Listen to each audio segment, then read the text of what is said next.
work?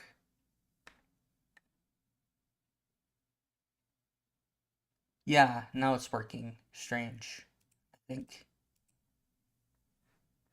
Yeah, it's working now. That's okay. Um, Sorry about that. Yeah, YouTube is a pain in the ass, I guess, for me. Oh, it's Grimlock. It's a wild Grimlock.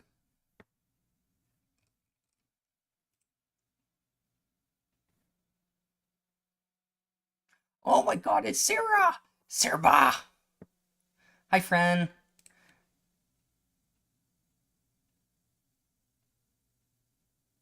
Yeah, they are get a bit wait, how am I not following you? That's horrible. How was I not following you on TikTok? I'm asking for a magical blahage for Christmas. Or I'm just gonna buy one. That's probably what's gonna happen. Probably just gonna buy one from IKEA.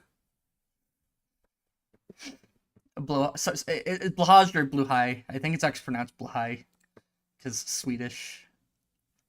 Hi, Amy.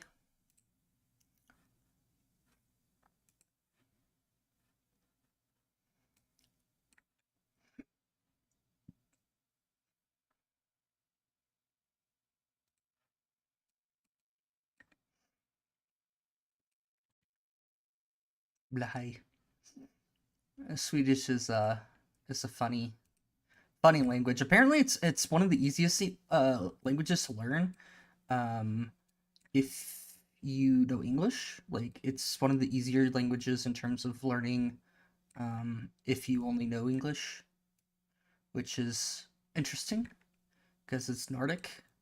It's not like it like the vocabulary I think is kind of different because it's not as I don't think they get as many French words and stuff because a shocking amount of English is French, but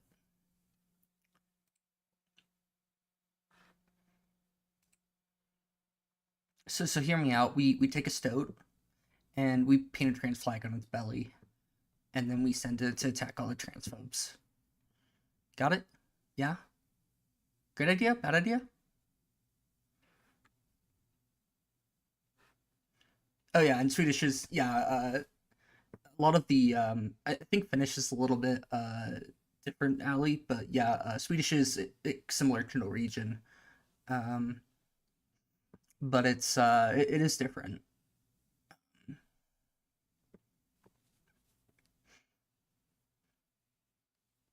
Where's my Ali? Was Reclusy on the stream? And I didn't see him in Ian's chat. Was he there? I didn't see him at all. Yeah, okay. I'm not crazy. My not a philosopher.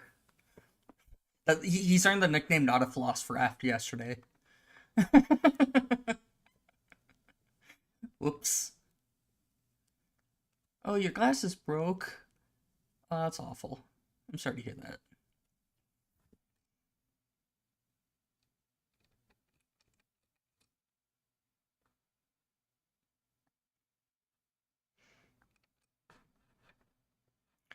Yeah, I don't see anybody requesting. So if you disagree, I'd be happy to talk with you.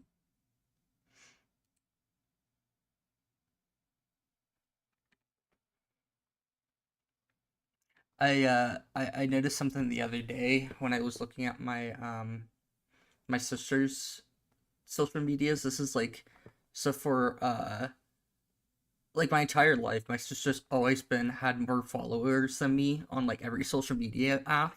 And I looked at hers recently, and I have like 10 times the follower of her on TikTok alone. I'm like, wow.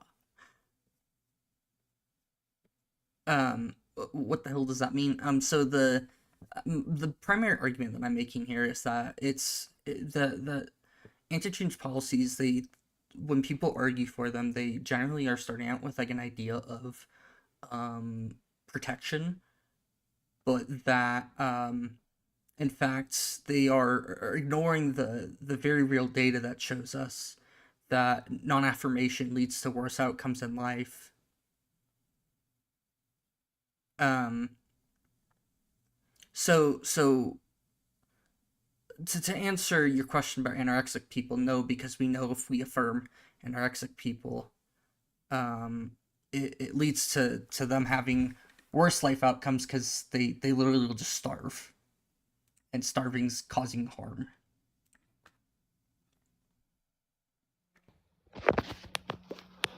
Hey, can I get your age and pronouns, please? 33, he, him. Have I spoke with you before? I think it's been a while with us. Oh, okay. Do you Yeah. disagree? I think you disagree, from what I Yeah, remember. I disagree.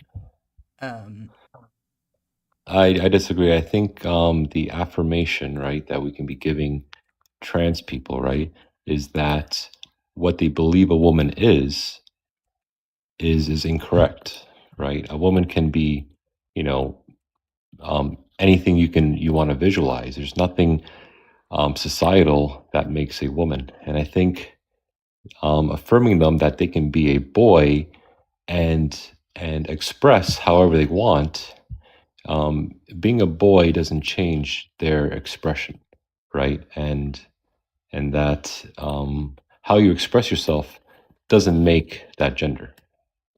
so the whole point I'm actually like arguing here, though, the whole purpose of my argument is to show that I don't focus on things such as definitions. I simply do not care how somebody identify or what they think a woman is. I don't care what like semantics are that we're talking about. As long as we understand what we're all talking about, beyond that, I simply do not care about semantics. Um, Simply because we have data that shows us that affirmation is the best possible thing that we can do to these individuals, and also does not hurt anybody else. I think it's the affirmation of the semantics that we're trying to affirm, right? Like it's like if like you think someone's gonna unalive themselves just because they're not being called a label, a certain label. It's not that. It's the affirmation part. So, my general understanding of why people will why so when we like deep down inside ourselves, we have our own selves of individuality.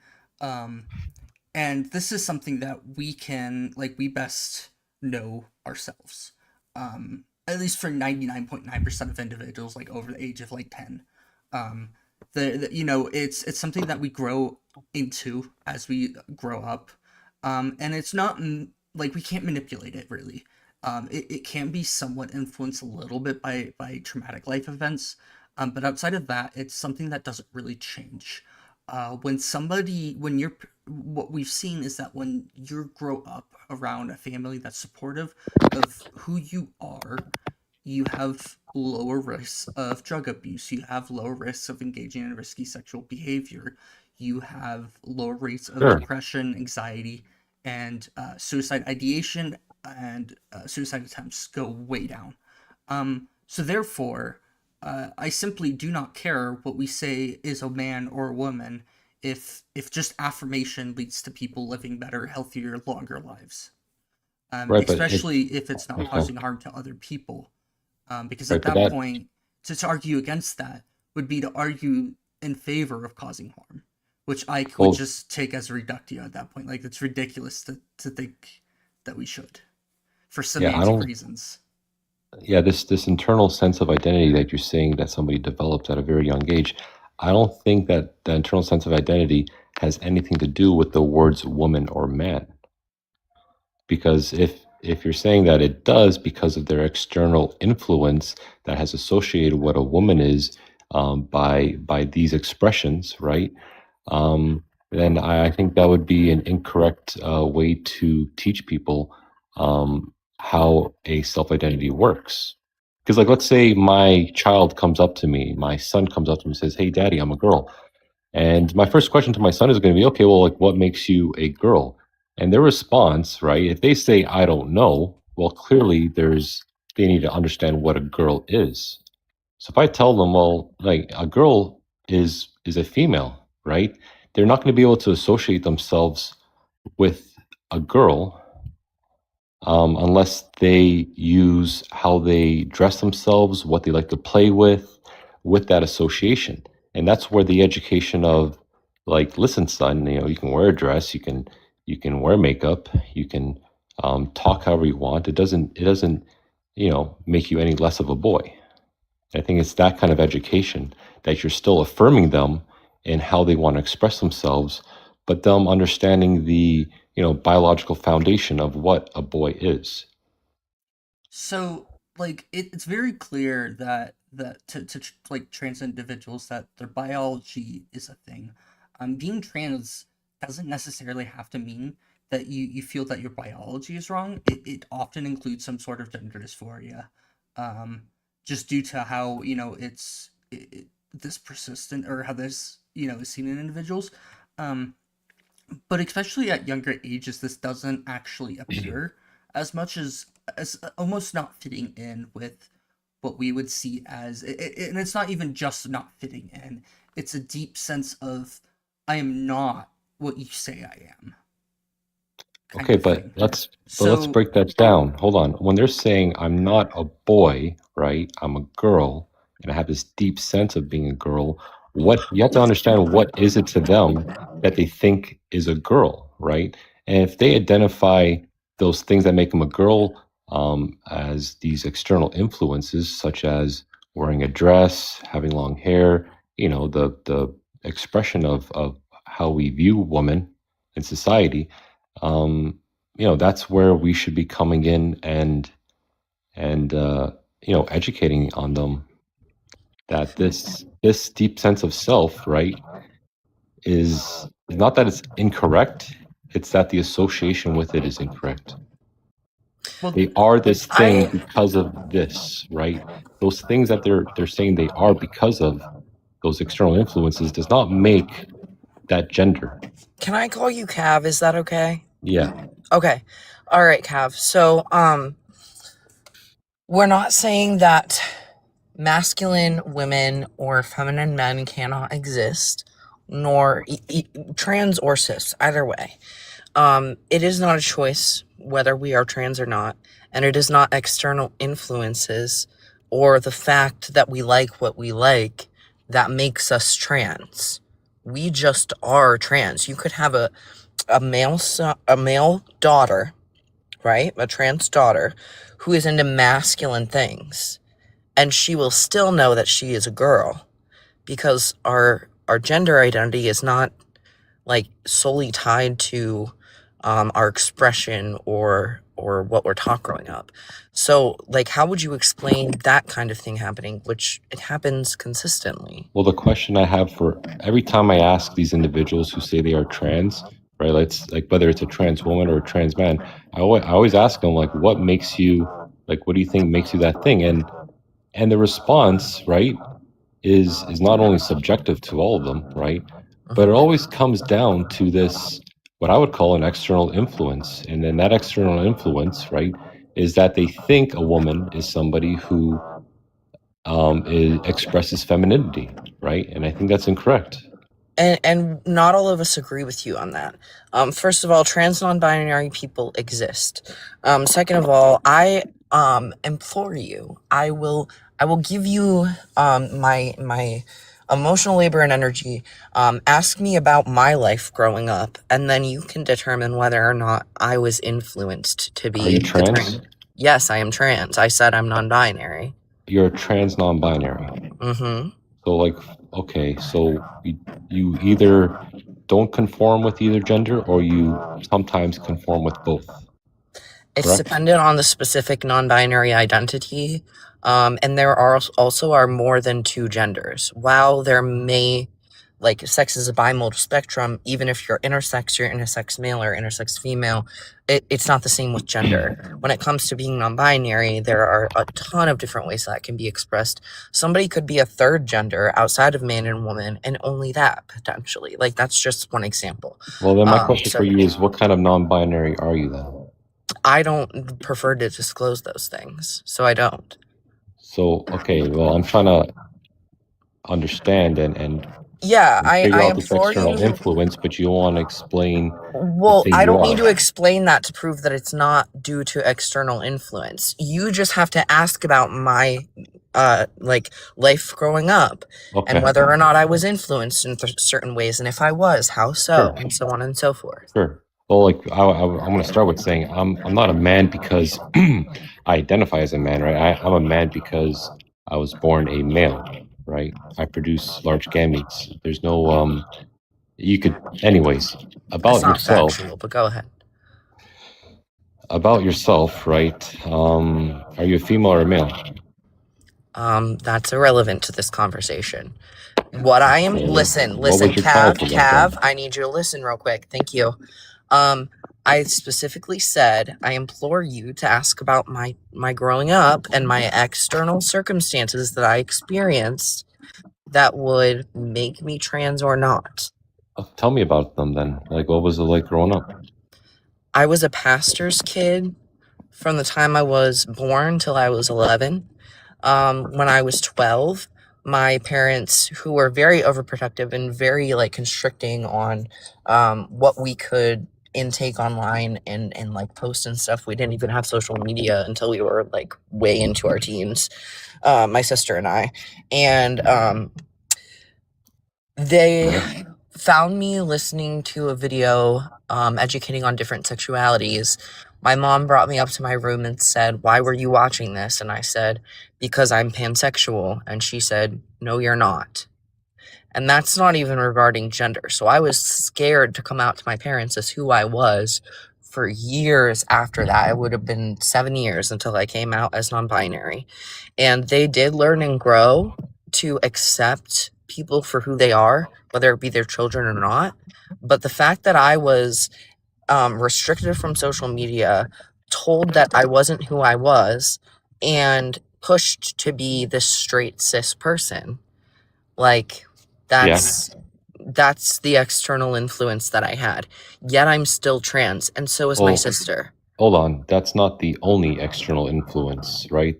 External influences come in, hundreds of different forms. It could be your online. Anything you looked up online would be an external influence. I didn't right? have access to online. That's what I'm trying to tell you. Well, I but you had to just be said in the room with the parent where they could hear what I was listening to in order for them to monitor things until I was way into my teens. okay, but when did that situation happen where you were looking up sexualities? I was 12 and I was stopped from doing so. Right, but you had access to the internet at that time? I had very highly monitored access, yes. Right. So then as you were like, how long were you looking at this stuff before your parents came in to stop It was you? that day. I've known, if you're wondering, like, when did you know you were pan? When did you know you were non-binary? You can just ask those questions. When did you have unrestricted access to internet? I was 18. I had to become an adult before I had fully unrestricted access to the internet. Yeah, Okay, and then when you did have that unrestricted access to the internet, right? You would call anything you read online as an external influence? Yes, but I already knew that I was trans and non-binary well before then, many, many years before then. Okay, can you explain to me what you mean, what it means to be trans non-binary in your own situation? Well, like I said, non-binary encompasses a lot of different identities, but at least in my own situation, I knew I wasn't a girl and I knew I wasn't a boy at 5 years old. Right, so what is that? Can you explain to me, help me understand what that means, what that would look like to know that you're not a boy or a girl? Like, what makes you believe that to be true? I know it to be true because I know who I am better than you, believe it or not. And being trans is something that, like, you're born with, in the sense, like, you don't understand it when you're born, obviously. But as your gender develops, as you grow up, and you're intaking these external influences, which help inform how you're, like, what your personal idea of gender is. No, I get and you. then you're able to develop that. Let me ask this next question though, before I'm losing my train of thought because you're kind of interrupting, but, like, you already go gave ahead the and answer. rephrase. I'm trying to. Yeah. I know you already gave the answer. I'm trying to get this moving. I don't want to lose this line of questions. Right, we're getting somewhere here. Now you just finished saying that you know you're not a boy or a girl, because that's what your internal sense of self is. And for that to be true, obviously, as you know it, you would have to also know what a boy or a girl is for you to understand that you are neither of those things, correct? Yeah. So They then, only need to have an idea of what a boy and a girl is. They don't have to know, That's like, it. within, like, every single cultural definition of what a man or a woman is, or boy or girl. It's simply that they would need some sort of idea that's based off of, growing up is the big thing. Also, if Lucifer wanted to say something, so go ahead and jump in. Okay, go ahead. me, No, yeah. Lucifer, not you. Oh, okay.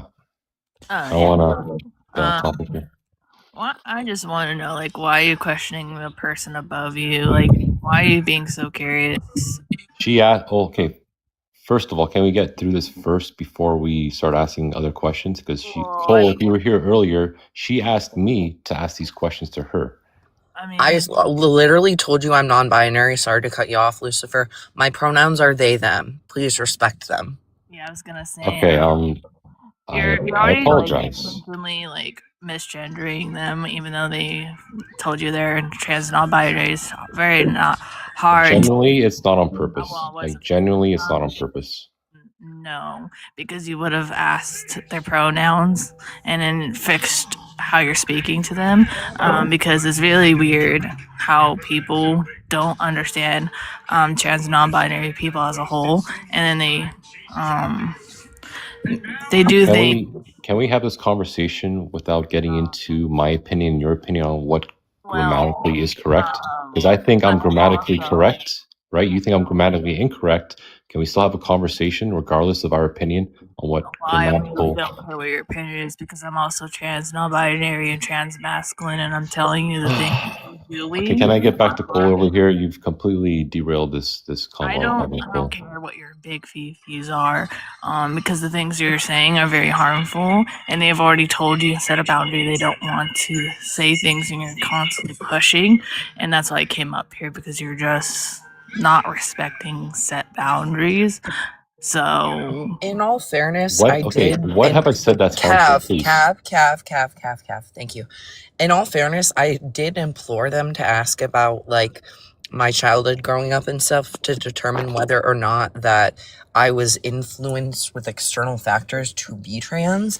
So I did kind of invite it, but at the same time, like when I ask a question or when you ask a question, Cav, and I'm like, that's irrelevant, then just respect that. And I do really appreciate you helping advocate for me, Lucifer, if I can English. you're welcome. I'm just saying I came up here because I deal with trans medicalists and transphobe that try to act like they're learning and when they really aren't, and that's why I just don't believe you. Yeah, sometimes they're disingenuous, but even in that case, sometimes there's people in chat who are not, who are willing to learn and wanting to.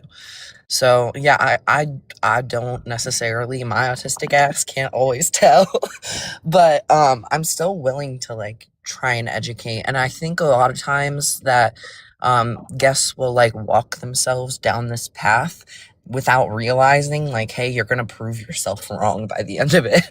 So kind of messing with that as well. But again, thank you. I really appreciate it. You know, you're welcome. Not a lot of people try to tell people. Not a lot of people know about our community. It's very exhausting to hear somebody question our community. If you don't know, right, there's a thing called ask for pronouns, and if somebody's just not wanting to tell you what's in their pants or what gender they are, and they're just like, I lack a gender, guess what? You just like, okay, stop pushing it, because again, if you don't understand our community, we're already dealing with the trans medicalists, right? As a trans non-binary myself, I on a daily basis have to keep reminding people we exist, and it's getting very exhausting. So I'm not gonna coddle somebody when I know that you're not actually gonna be here learning or calling out the behavior. So That's so fair. 100% agree. yeah, that's why I came up here. And I was like, why are you so curious if you're just not gonna even like, first of all, ask for pronouns. It's not that I'm curious. It's about we both want the same thing. Cav, do you want to keep interrupting trans voices, or can we center trans voices in the debate topic about trans people, please? Yeah, I was gonna say, like, you gotta understand something. Like, if you're gonna come in these spaces, yeah, generally have to unpack some things that you might not understand that you have if you want to hang out with trans people. That's why I say I don't coddle people when I know that they're generally not here to learn. They put a mask on to pretend to be an ally so that a trans non-binary accidentally puts out too much information and then they get harmed. So fair too. And Cav, I will set this boundary moving forward. To be clear, you are welcome to ask me questions about my childhood and growing up. You to determine whether or not you think I was influenced into being trans by these things. You are not allowed to ask questions about my sex anymore. Because what's in my pants does not matter. It's entirely irrelevant. Doesn't matter for this combo. I agree. Okay, thank you. Yeah, and I just want to point out, we both sides here, I think, because I'm on the gender critical side, but both sides over here want to reduce harm to trans people, but how we get there, right, is gonna be very different. Yeah, GCs want conversion therapy and we want affirmation. You want to know something? I wouldn't call it conversion therapy. Wait. Hold on. Let's explore this idea. I really want to know what you're talking about here. What are you talking about here? Like saying that, like, what else could you call it other than like exploratory theory or therapy, conversion therapy? Like, there's a number of conversion things. therapy, because for it to be conversion therapy, right, you'd have to believe that they would be converting from something, right? And they're not. They're not converting from something. Oh, so you just rejected the trans in the first place? No. Cav, I know we're not going to get too deep into semantics, but do you think that sex and gender are the same thing? They're not. They mean different things. Okay, that's fair. That's a good start. Are you friends with GCs and transmedicalists, or do you follow their views? I'm friends with both sides, and there's people on both sides that align more with. I'm sorry. See, this is exactly why I said there was a mask here, because first of all, I will never respect a GC or transmedicalist in my lifetime, because they're erasing non-binary people. They're sending harm to our community. This is why I don't really coddle people. I know when a mask is up. That's so dangerous to be friends on both sides when you know they're actively trying to erase non-binary people. Are you kidding me right now? I don't know. Absolutely, Cav. You're making big assumptions right now. Cav, I have another question for you. If you do not think that conversion therapy is attempting to unsuccessfully every time convert trans people from being trans to being cis, if you don't think that's happening, then you already think they're cis, correct? Yes, they're already cis. That is correct. Okay, so you don't think that trans people exist? No, they can. Okay, Cav, in a world where everybody is cisgender, do trans people exist? Can I clarify? Answer my question. Answer my question. Yeah. Go ahead. In a world where only cis people exist, are there any trans people? In a world where only cis people exist, are there trans people? If I would describe those trans people, right, as people who have an incongruence with their sex. So they would exist. They could exist. In a world where everybody, I'm going to give you one more shot. This is the third time I've asked it and you answered it wrong already. In a world where everybody is cisgender, would there be any trans people? Yes. That's just the wrong answer. No. Why? Trans people Why would not? not exist because they would be cis.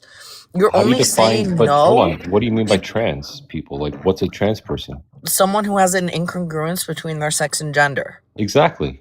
So why can't trans people How exist? would you define cis people, Cav? Cis people who do not have an incongruence with their sex. So if nobody is trans, if you think the trans people are actually cis, which you said yes to, then you believe in a world where only cis people exist. That was incorrect. Meaning that you do not think that trans people exist. That was incorrect. That was incorrect what I said. Not everybody is cis because there's people who have this incongruence. That incongruence is real, right? What I'm trying to say over here is that incongruence doesn't make you that gender. Okay, but I'm even giving you an extra shot here. In a world, a theoretical world where only cis people exist, would there be any trans people? Then no. Okay, we're finally getting somewhere. Okay, so if you do not believe that trans people are the gender they know themselves to be, you think that they're cis, which you already said yes to. And in a world where only cisgender people exist, would trans people exist? You say no, meaning that you do not think that trans people exist. No, that's not. How'd you come up with that? But this is pretty hilarious at this point. You just gave a hypothetical. Hold on, you just gave a hypothetical saying if in the whole world only cis people existed, how would that? Exactly. Your version of the world is where trans people are not trans. They're cis, which you said yes to. You already said yes to. I already told you I was incorrect when I said trans people are cis. Oh, okay. I was incorrect when I said that. I thought about it. No. I thought about it, and that was incorrect. How? Because you believe that they are not the gender they know themselves to be. Because you said that. Yeah, because that mental incongruence exists. And it's the mental incongruence that makes them trans. And I think that could be corrected. But you don't think that mental incongruence is valid because you think it's doesn't make them who they are? Yeah, I think what they've associated their gender to be is incorrect.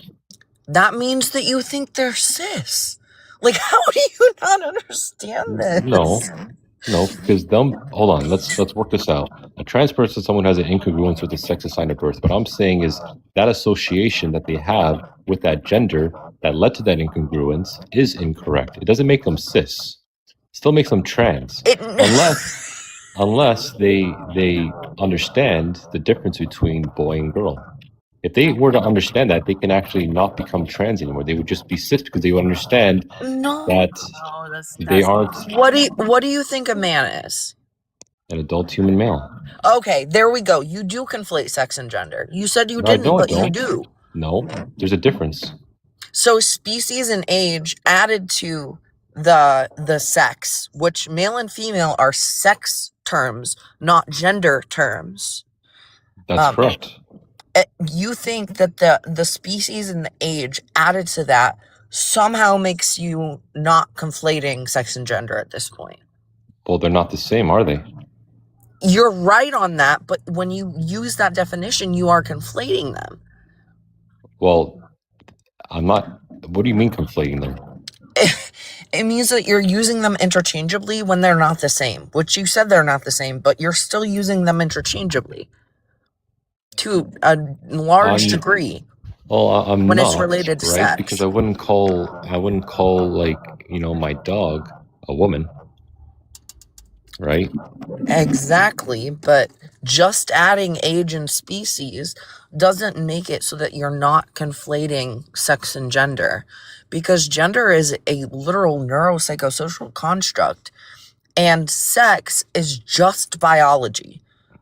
Right, and gender, right, is also under a different framework, right? Defines the species, age, and sex of that, That's of what you're referring insanity. to. So gender I'm has gender. The word I need gender has to. three different frameworks. Sorry, Cav. I need to take a medication break, so I'm gonna let somebody else take over from here. Hopefully, you've been listening, Keaton. I have But been. yeah, Jesus fucking Christ. Well, Anyway, I well, then I'm gonna what go are you too gonna because do I'd with rather all the just continue this androgynous conversation with you, Cole. people? What I are you don't gonna want do to with why all of me? them? Well, yeah, I can't because because you're the most level-headed. Lucifer is very emotional. Host is Oh, Wow. good. we're No, not The gonna host talk is about pretty people good. that way. I am not emotional. It's called having empathy. It's called having empathy for my siblings and nibblings, right? Because you don't understand waking up every day having 700 plus walls on you, right? You don't have to wake up in fear. You don't have to wake up and hear the news that somebody in your community has unalived because of a bigot or a MAGA going and voting for your human rights, right? That's I not don't think you emotional. can have a genuine conversation with an op like Cole can. Oh my So you lords. don't. Okay, Oh, so you're listen. a sad man. Lucifer, real quick, if you want someone dropped at any point, you just say the word, okay? I have mod powers and hosts will be listening to. You just say the word. Well, Cole, if Because you're you going, I'm being going too. Cav, I'm speaking. You being disrespected this way is not acceptable. Some people will be like, yeah, I have a tough skin. I've heard worse, even from family, so just let it go. And if you're one of those people, that's fine. But if you are just done with anyone, you say the word, okay? Yeah, thank you. Yeah, I know No, you're sticking up for Cole. you're just a sad man, right? You're just a sad man thinking I have emotion. No, it's called being an AFAB person, also a trans person, also having to deal with like both a body autonomy being messed with and taken at the same Or you're time. just a human. I You're really just a don't human. care what you have to say because you came in here being disrespectful. I only came up here to try to be nice. Trans people don't You owe you that. disrespected me first. Oh, okay. Well, go I'm cry. Go stay cry. on mute, Cav, Go cry until with we're somebody done. who actually cares, right? Because trans people don't owe you disclosure, comfort, or coddling. We don't owe you that to you. Why don't you go get coddled by the TERFs and the trans Jeez. okay? Because they're the only ones that are the pick me's and choose on high emotions and erasing communities that don't deserve it. Why don't you go cry to them? Because I promise you, Studs knows this. I don't coddle men. Sorry to tell you that. I really don't. Absolutely. When it's men at that point. Okay. Cav, thank you for listening to me. And staying on mute like you should have. This is how we respect other people on panels that are about the existence of people that we are not a part of that community. You know? That's how we respect them. So thank you, at least for that much. I was just giving Lucifer the same energy she gave me, or I'm not she.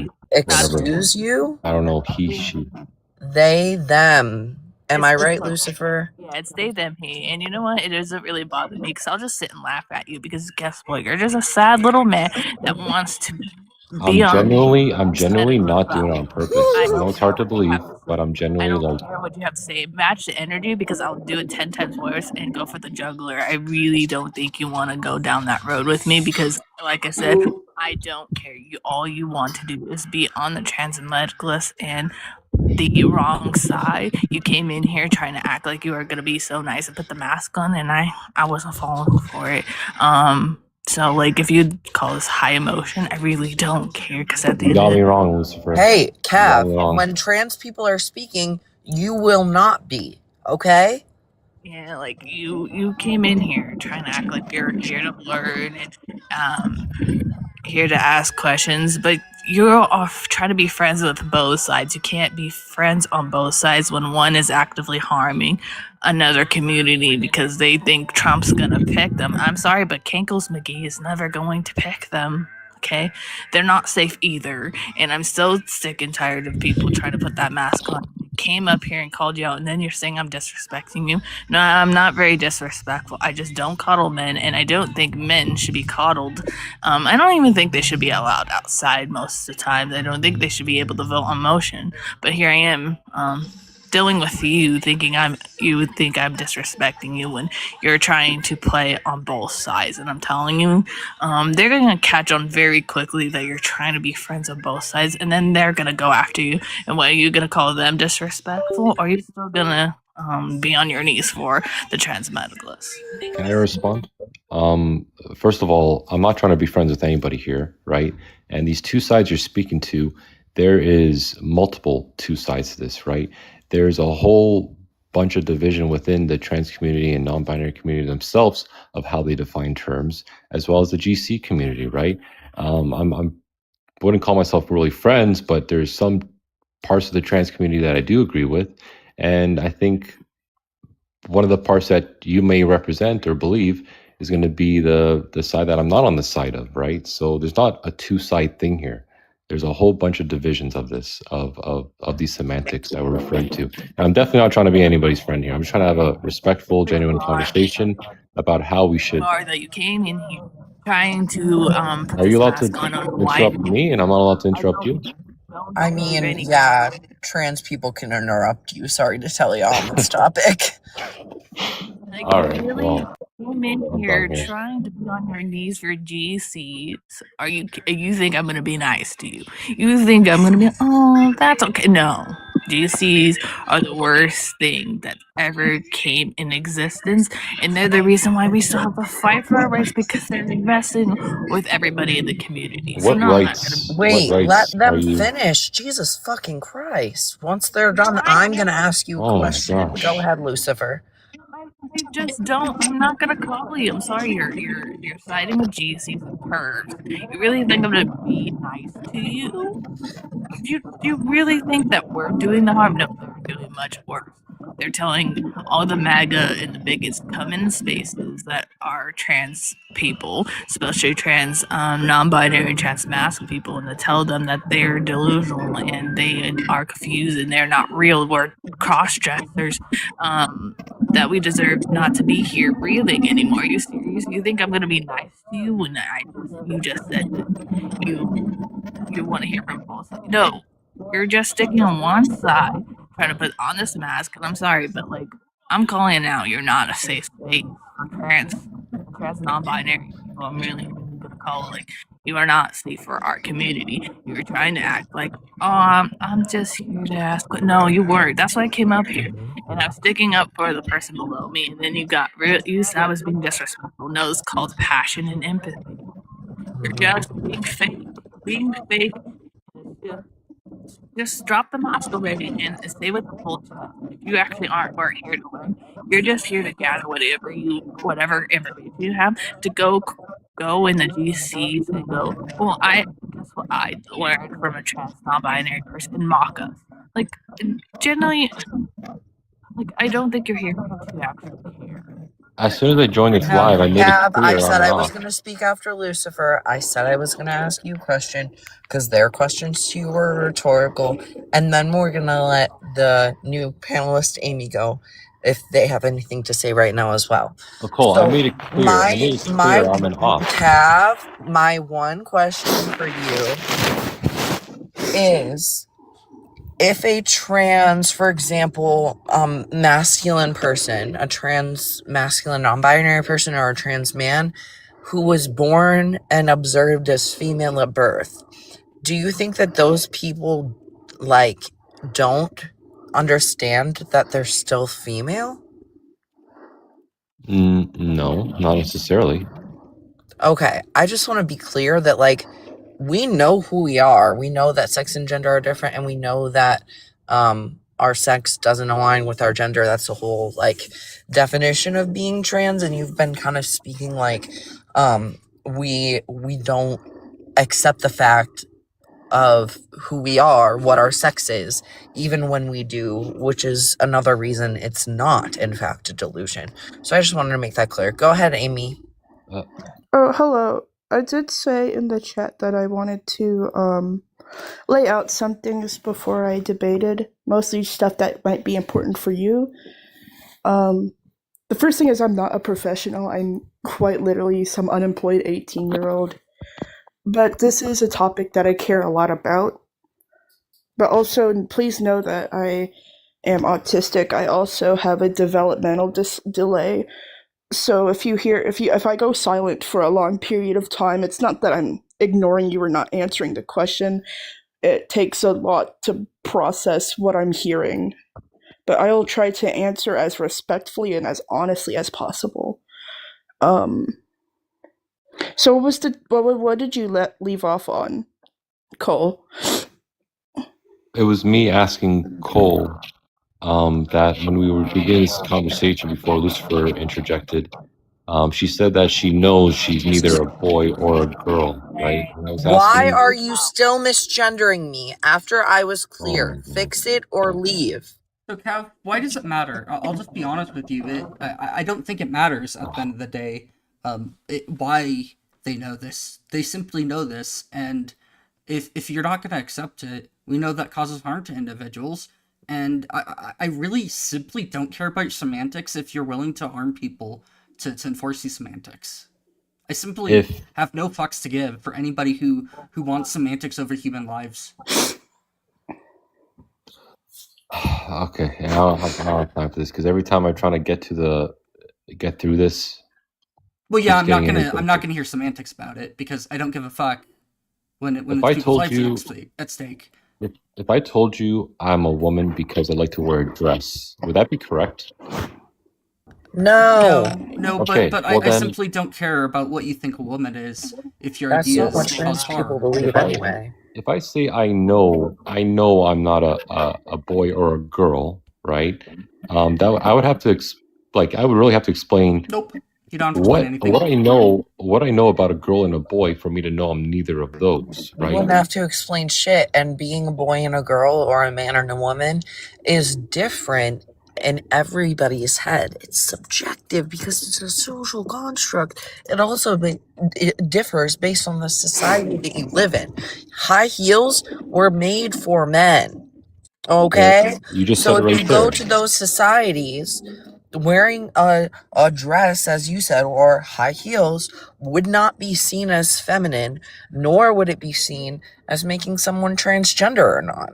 So, How are these societal norms created? How is a social construct created? sorry, go ahead.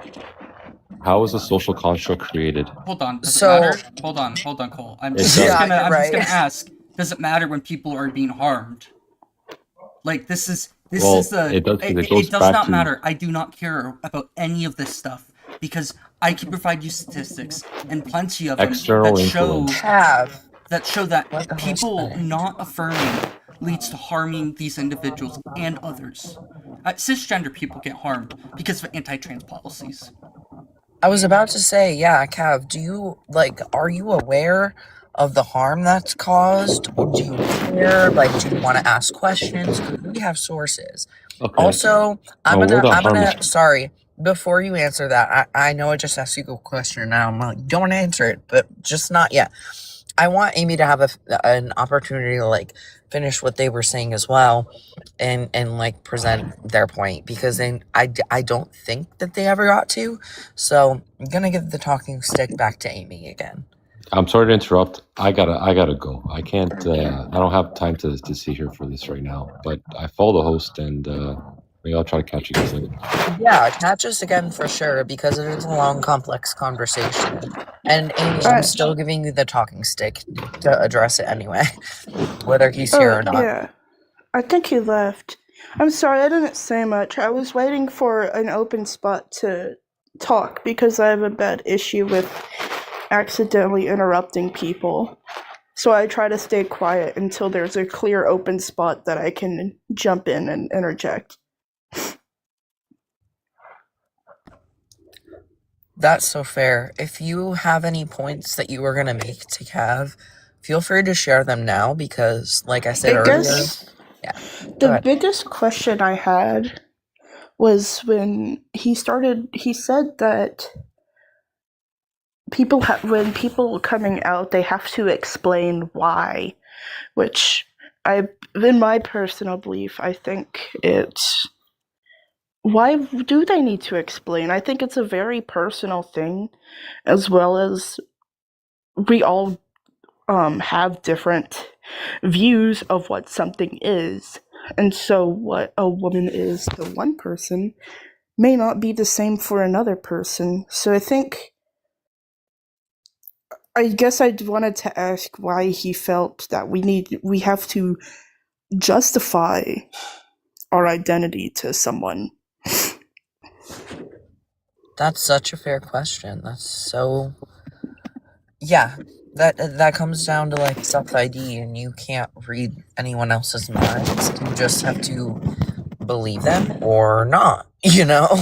And I think he's... questions, when someone comes out, questions are reasonable, like, especially for someone who may not completely understand, but I think there's a difference of being curious and then basically having to make this person justify themselves Exactly, being when disingenuous and when it's digging in. something very personal. Absolutely. That's why I only identify as non-binary, not... Like, I know what my gender identity is specifically under the non-binary umbrella, but I choose not to share that for, like, very good personal reasons. And that being pushed, which, again, is why I'm really glad that Lucifer came up here as well. Again, thank you, dude.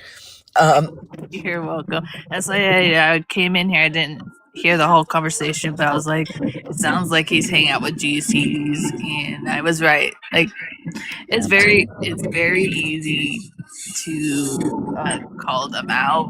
That's why the GCs and trans medicals and the TERFs really hate me, because I could sit in a space, and that's why I came up to call it out, and that's why he left, because he knew that I told him we're not coddling those hateful people.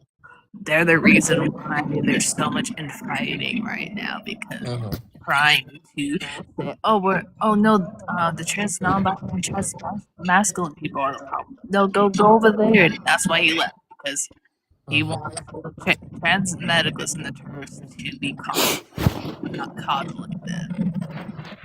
I absolutely, from my observation, agree. And also, like, I have pretty decent pattern recognition, but I'm still relatively new to lives. So I think as I'm on more often, I'll get a better gauge of, like, who's being disingenuous and who's really curious about things. I think it's easier for me to tell when people are being genuine than rather than, sorry, them being disingenuous.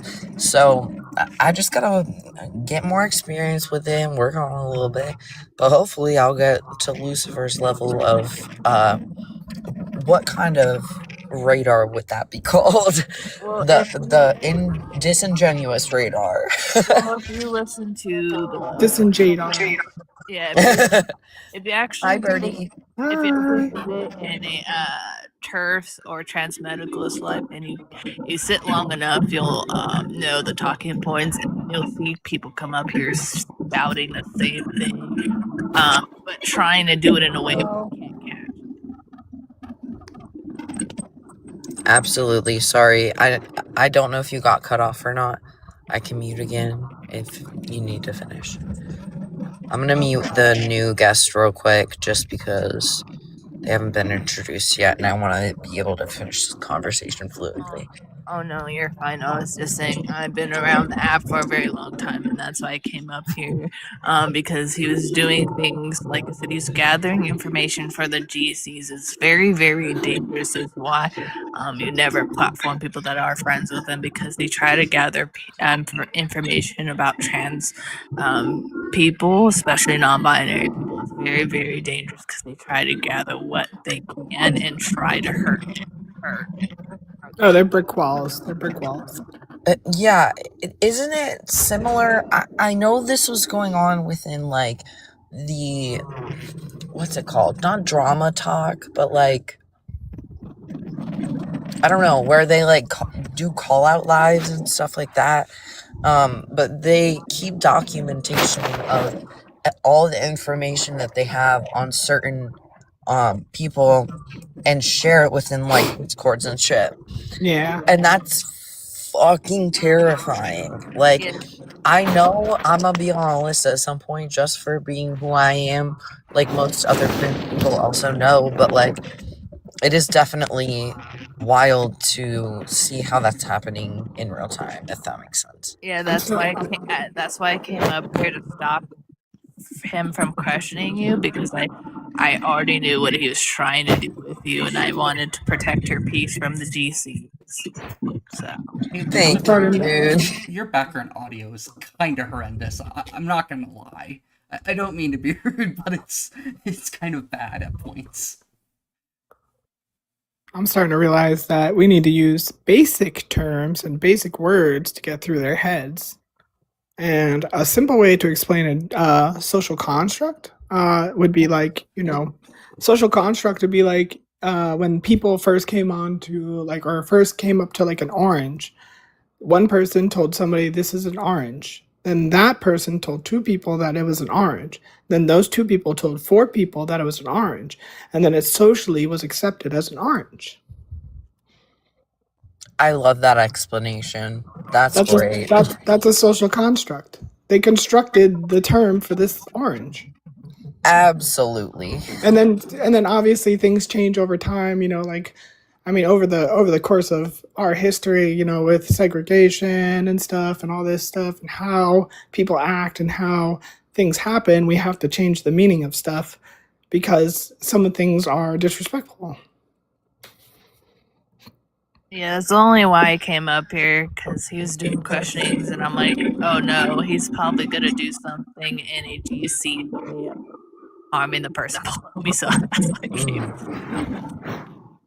Yeah, I was kind of trying to like pull the conversation away from you, Cole, just because I saw what was happening, and like I think this is really damning for the more like actual GCs who know what they're talking about. They simply will refuse to have a conversation about what I want to, and it's really damning to them because like they simply can't address it. It is like it looks awful for them. It is something that they have to desperately run away from, because otherwise they just get pounded repeatedly about, oh well, you're causing harm, so why should I listen to you? And like it just defeats the whole argument. Yeah, and also, again, my autistic ass doesn't have as much of a sensitive gauge as y'all's is for these kinds of things. At least Keaton, just shoot me a message. Let me know that that's what you suspect to be happening, and I'll be more in the loop about it. Like I said, you'll pick up on it more, because I try to like decode secret talk, and that's why I'm up here to stop him. Out who he was gonna definitely try to harm you in a DC conversation. That's why I came up to like completely stop him from doing that. But it's easy to like do it. You'll see when you try to ask them something, instead of like answering directly, they try to be like, "Oh, but what were you? Who you dating? What's your name?" Like, you'll pick it up the more that you're in transphobia or in other spaces. You'll see that they try to decode it so you don't catch it as easily. That's why I came up here to protect your peace from it. Yeah, thank you. Astrid said, Amy, I love you. I'm gonna mute you, or you can mute yourself real quick, just because of background noise. I love you. Seriously, I'm not doing that because of anything other than the background noise. But Astrid said sea lining, and I need to look more into these different like types of talking points and rhetoric that people come up with, so that I can understand it better as well. Like I just need to invest a little bit of time into researching these things, so that I'm making sure I'm protecting myself from them. But yeah, that's all. You can unmute again. It's totally okay.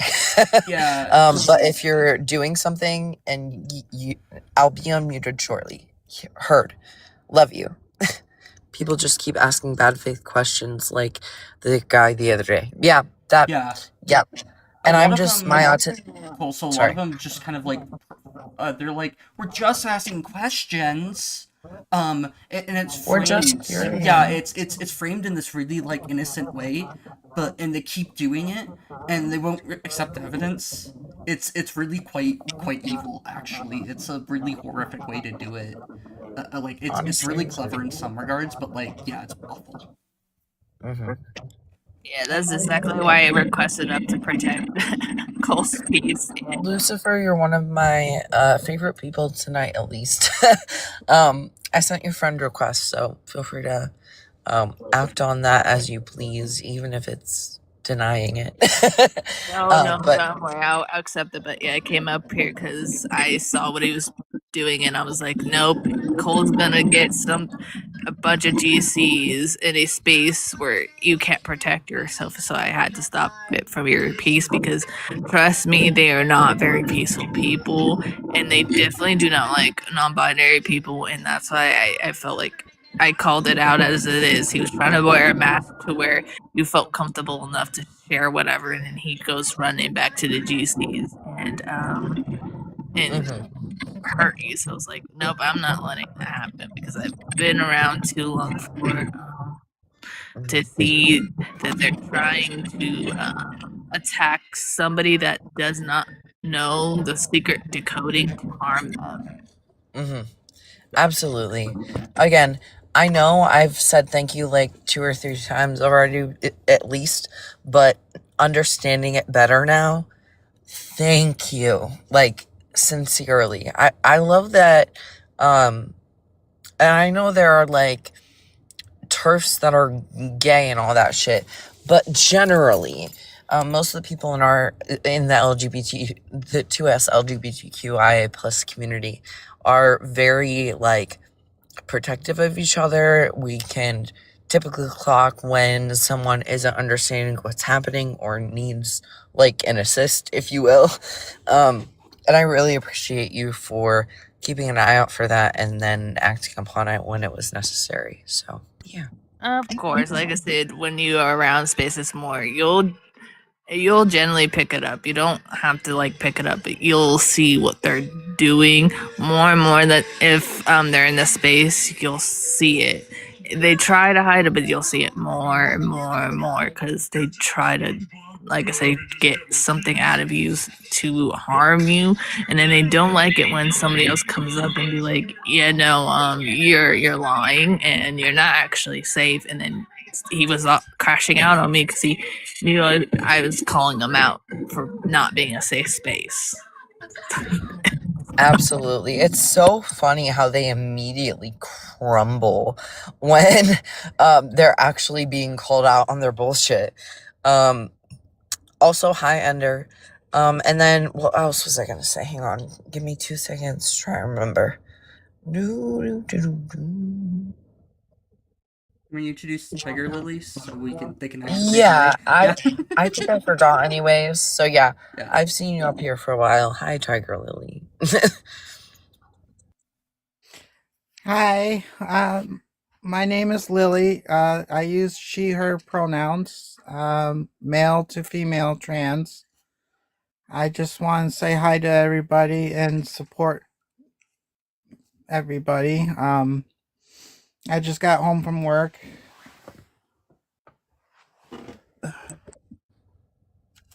How's everybody's night?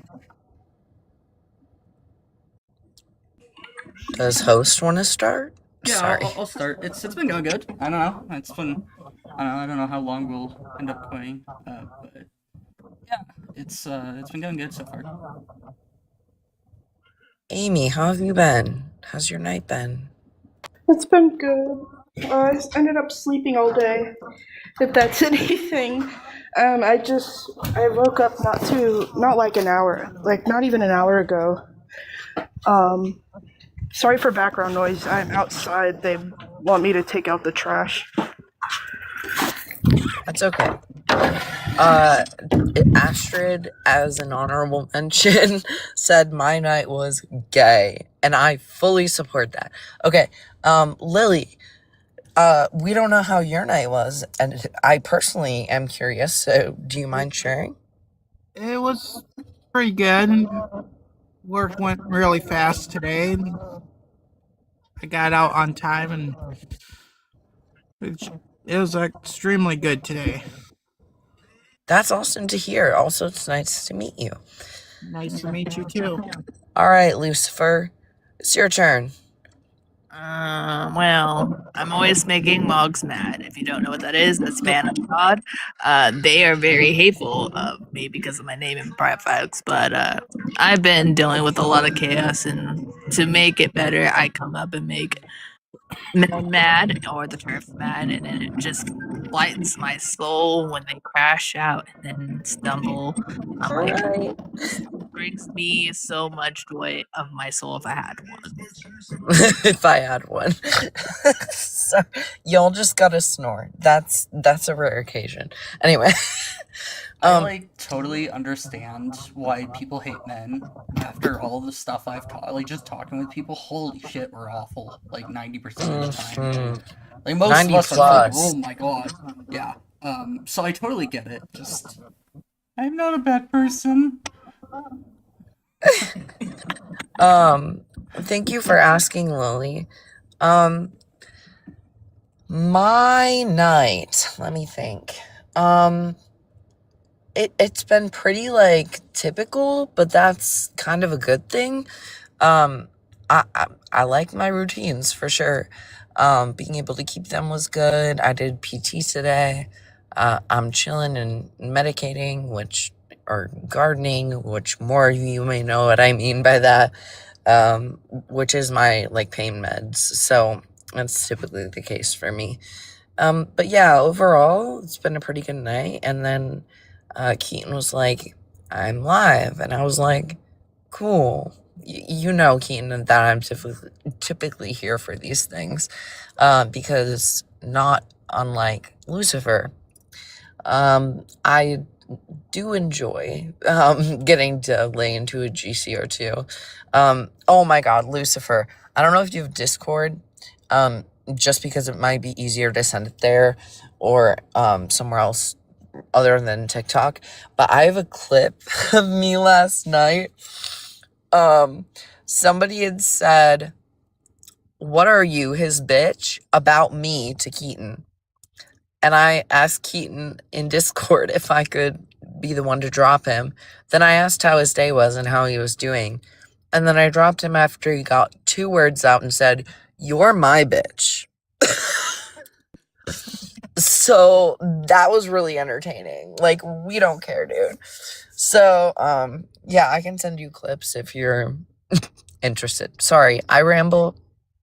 My day has been good. My night has been good. No, you're Can I ask what is everybody's pronouns? Personally, I don't use any, but I guess you can use they. I'm they, them, he.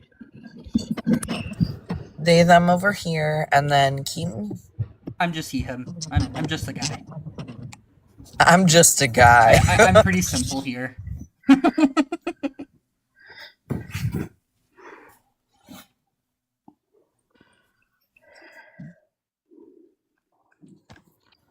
Does anyone play D&D here?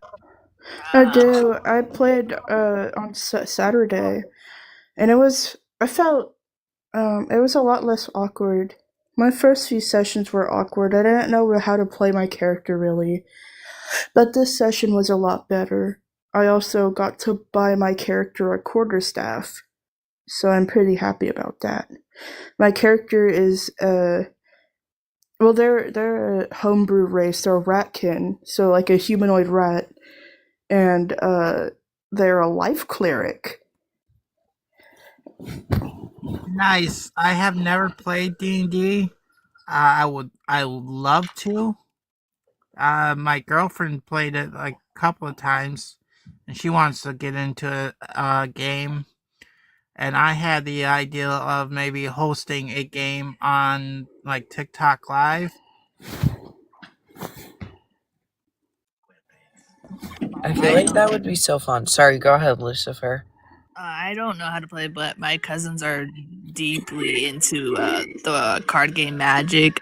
One day they asked me if I wanted to play, and I was like, okay, I guess I don't want to really babysit so short. And I sat there. As soon as I sat there, I swear to you, it was like listening to Trump mumble. I did not understand what was going on anymore. I was like, I don't know what you just said for sure. Whatever that. That's how I feel about a lot of card games. I think the only card game I understand even a little is Pokemon.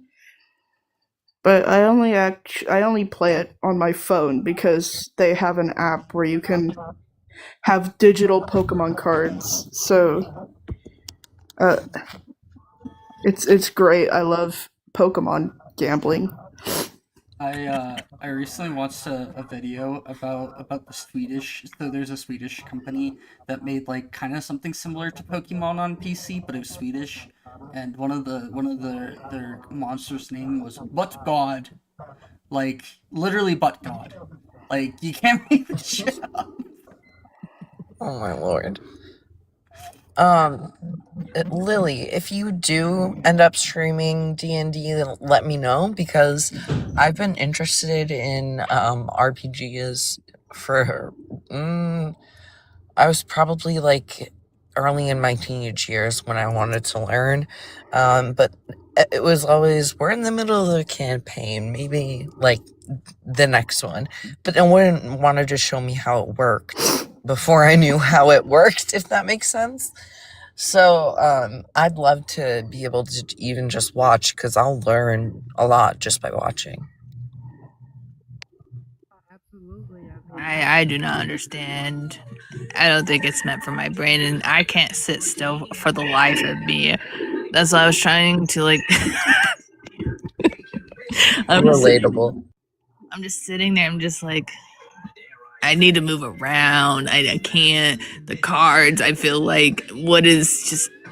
I don't know. I don't know. A lot of people in my life think I might be just ADHD at this moment, because like I can't focus when it's something that I don't like. So I'm always I'm standing up and walking around. I'm like, I don't. Well, guys, like this is generally hurting my brain. You guys just like confused me. I feel like this game right here, it makes me feel like I need to go back to the closet, guys. I'm not gonna. Yeah, I again, I think it will be like, because I'm ADHD and autistic, I think it will be a longer like learning curve for me. But the way I start out learning typically is just by watching. And you get the hyper focus of ADHD mixed with like potential special interest material here, and the focus is unreal, even if I'm like running around the room while we're playing. Like I have to move a lot too. I have to stim a lot of the times. But it would be a way for me to start learning. So yeah, I just love the idea of it, I guess. And I'd love to learn sometime. Yeah, I tried my hardest to learn. I was sitting there. It's so funny because my cousin is just, he likes to say he just has two brain cells and one's just like fighting for last place.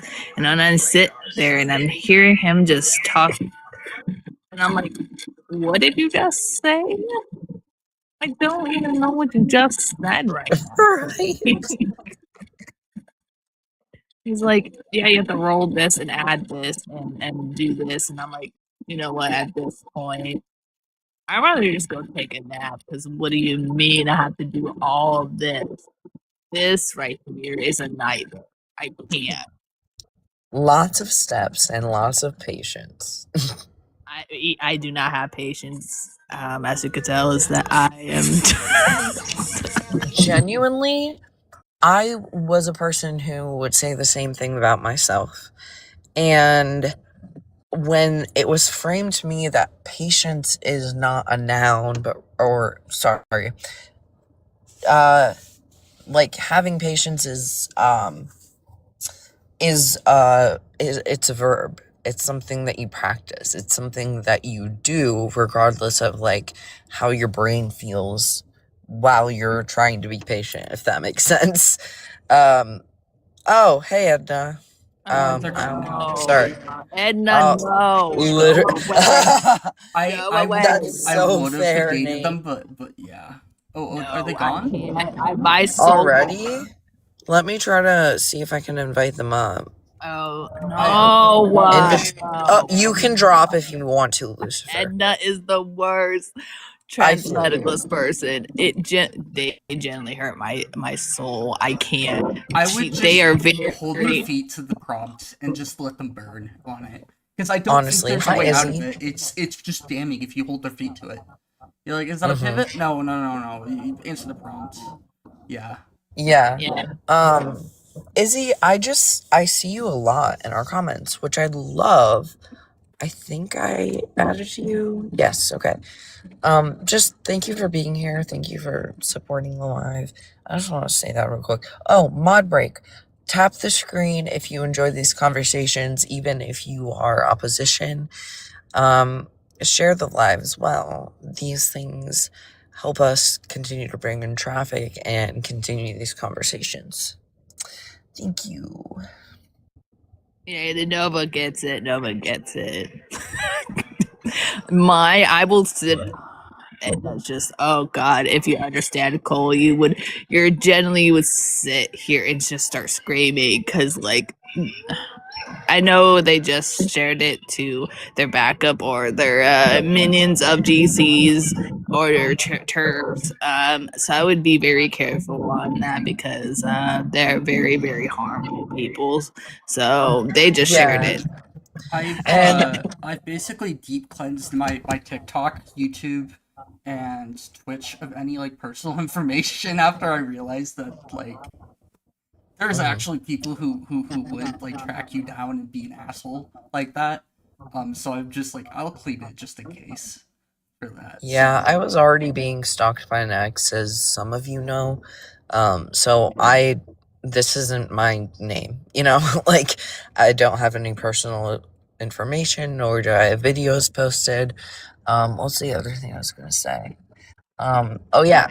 I think Kane and I were talking about this the other day, that Nate just really doesn't have an argument, if that makes sense. Just a lot of thoughts and opinions. So there's really no winning when they're not really like, I don't know if that makes sense. Anyway. Do you know if there's any more opposition next in line? No, there's not. Sorry, I didn't get to speak to opposition last time, and I don't know when I have to leave, so by the time I leave, I might not get to speak to any. If you guys are still live when I get back, hopefully I can hop back on. Oh, we might actually. Hey, you Laura, have the floor, Amy. Can I get your age and pronouns, please? Hi, I'm 34 and I'm she, her. Do you disagree with the prompt? Honestly, I find the prompt a little bit confusing. So the general point that I'm trying to make here is that I don't think that people who are against trans people have an argument at all, especially when you look at two things. They often frame it in the sense that they are trying to protect people, but at the same time, there's a profound failure to comprehend the fact that non-affirmation leads to transgender and cisgender individuals being harmed. And I have never heard any sort of response for this at this point. When you say cisgender people, can you elaborate on that a little bit, please? So people who have a conformity between their sex assigned at birth and their gender. So this would be people who were assigned, like myself. I'm cisgender. I was assigned male at birth, and I identify as a man. Okay. I'm not transgender or non-binary. I'm Okay. cisgender. It's cis means Is Latin for No, basically I identifying. understand what Okay. I understand what cisgender means. I just didn't really understand why you included cisgender people in your prompt. Oh, well, because cisgender people are also being harmed because some people actually just don't care about transgender people at all. So like it is the very last plea to saying, hey, maybe because cisgender people get hurt too, maybe they'll have a heart to listen. Okay.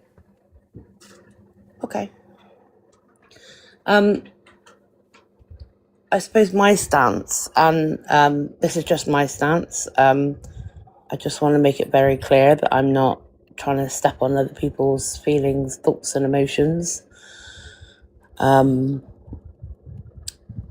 I believe that gender affirming care can be quite harmful because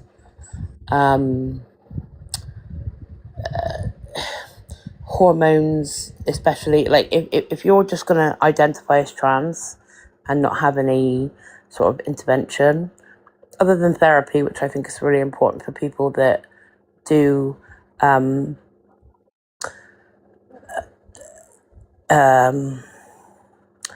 have gender dysphoria and things like that. But if you're going to, explore other avenues like hormones or surgery, I do think that it's harmful to that person in general. I am Why sorry. would you say that? Oh, Really, sorry. yeah, really quickly, I want to let Amy go if they have any points because they don't know how long they'll. Sorry, cataplexy. They don't know how long they'll be here. Okay. I am curious. Why do you believe it's harmful?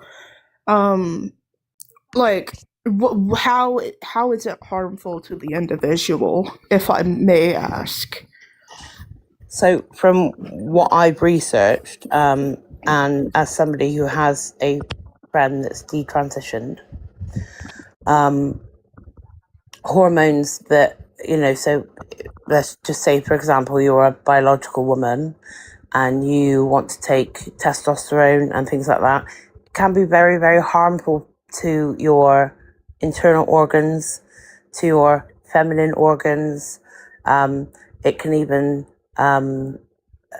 put people into it can generate osteoporosis because those hormones, that the high level of opposite hormones don't belong in our bodies, and it can be very detrimental to our overall health.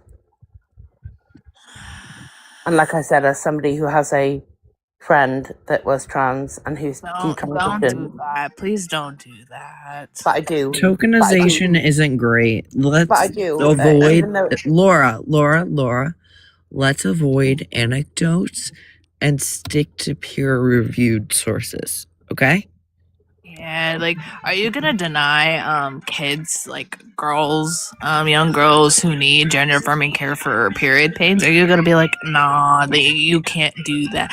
Cis people been using doing gender affirming care longer than trans people.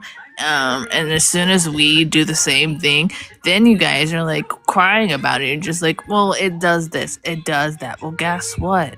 That's between a doctor and a patient. If you're not their doctor, then you have no say what the person's doing with their body. Because at the same time, I'd rather see my trans siblings and nibblings alive than be buried under the ground because they're being denied their health care, right? Can you elaborate on that a little bit? Because as a cis woman who identifies as a cis woman, I have PCOS and endometriosis. So I've had what you would call gender affirming care. I don't call it gender affirming care. I call it immediate care that I needed because it was symptomatic of my body, not of my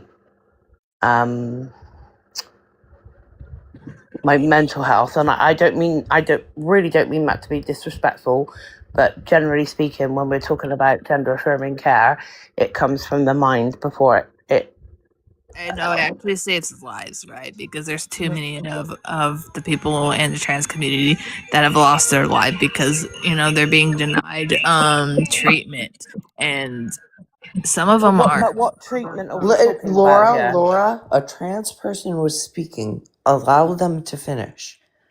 You gotta understand, right? A parent is trying to save their kid's life. And the more you ban stuff, you're going to make that parent bury their child because cis people are listening to Trump and his lies instead of doing the research or talking to trans people. They rather believe a lie than actual data, trusting doctors with their license, trusting that doctor knew that child since they were born, and listening when a child's saying, hey, I have this pain for a very long time, I can't look at myself. Gender dysphoria is very, very painful. Not a lot of people know how painful it can be for a trans person. So when a doctor is doing these things, they're saving that person's life. They're saving a parent from burying their child. We are losing too many people because of Trump. And I'm sick and tired of people being like, well, it does this to the body. Well, surgery and medications all have side effects, but people do it, right? Because you gotta save your life. So you have to take the risk of, do you want a parent having their child still be here, or would you rather them bury their child and not have their child around? So again, I think there is an argument to be had here. When you're talking about life-saving care, it's usually because there is something wrong that needs to be fixed, so that you have surgery or you have intervention medically, and you go on to live a healthier life, or maybe even you have to have secondary or other surgeries. But when we're talking about gender affirming care, when we're talking about trans people, there is a big majority of trans people that do not go through these medical procedures or medical interventions, and therapy, and that is true. No, that's not what. Listen, okay, Laura, I have to interject. You are, I believe, and we don't necessarily have studies on this, but I believe you are correct in that most trans people do not have gender dysphoria to the degree that they would need medical gender affirming care. Okay? What I was going to say, you said that like your PCOS and endometriosis earlier, you said that those were like physically harmful, therefore they needed immediate attention. But with trans people, you think that it's different because it's in their brain. We can literally show you study after study after study of people who have tried to convince children growing up that they were not the gender that they are, and it never works. So other than trying to align the brain with the body, you are suggesting that you would like to, rather than aligning the body with the brain, you are suggesting that we should align the brain with the body somehow, and there's no way that's ever been shown that that works. So, like, if you think that's good, says more about you. But if you have sources, please, like, bring those as well. I mean, again, it's hard to I'm gonna interject get here, these sort of. Nicole, real quick. Sorry. Can I just There is no evidence answer her to question? that conversion therapy works, because otherwise Zucker would have given it by now. There simply is no information to suggest that some sort of I was just going to say the works. same. Yeah. I was just going to say the same, and especially, I don't know if anybody has looked recently, but when we look at the conversion rate of people identifying as trans, a lot of it happened in 2020 when we were all locked down, and That's now not in true. 2020, That's no, irrelevant as No. well. I have, It's entirely irrelevant, Laura. Move on to but valid sorry, point. Trans listen, individuals sorry, have I just existed for many, many, many years. If you look into queer history, it goes back way far. It's even surprising how so far actually it goes it back. became Laura, it became someone quite else is popular Laura, in the 70s. Laura. Somebody else was speaking. Please let them finish. I wanted to answer what they were saying. Laura. You don't need to I speak to me do. like I'm a child. Laura. Go ahead, Amy. You don't need to I speak do to me have like I'm a I child. do want to touch on something you said earlier. I know we're kind of backtracking, but it was something I wanted to say, but the conversation kind of moved, so I apologize. But after this, you said that gender affirming care is harmful, but as a lot of people in the chat pointed out, you do realize that every medication comes with risks. I mean, like even my birth control comes with risks, especially with my medication I take with mental health. There was a risk for sorry, words are very hard. It came with the risk with my respiratory system, and that it could cause issues with my heart. And so all medication comes with risks, and I don't think that means that medication is harmful. I just think that it should be taken into consideration when starting something. Because, sorry, I may be wrong, so if I am wrong, call me out on it. But saying that gender affirming, like hormones, like testosterone and estrogen, as well as surgeries, that is kind of to me the same thing as saying like, oh well, Benadryl could be dangerous because of these XYZ side effects. And I mean, everything has its risks, and I don't think we should. Oh, sorry, someone's at my door. I'll let someone fill in for me. Yeah, you're all right, Laura. Thank you. You're all right, Amy. So, Hey, Cole, we do have to let Op speak, to be fair. okay. Yeah, I have been muted quite a few times, and I've tried to speak. Twice is quite a few times. Sorry. Three. Go ahead. It was three, but you know, when I understand what Amy's saying, because obviously we take risks when we take any medications, but when it comes to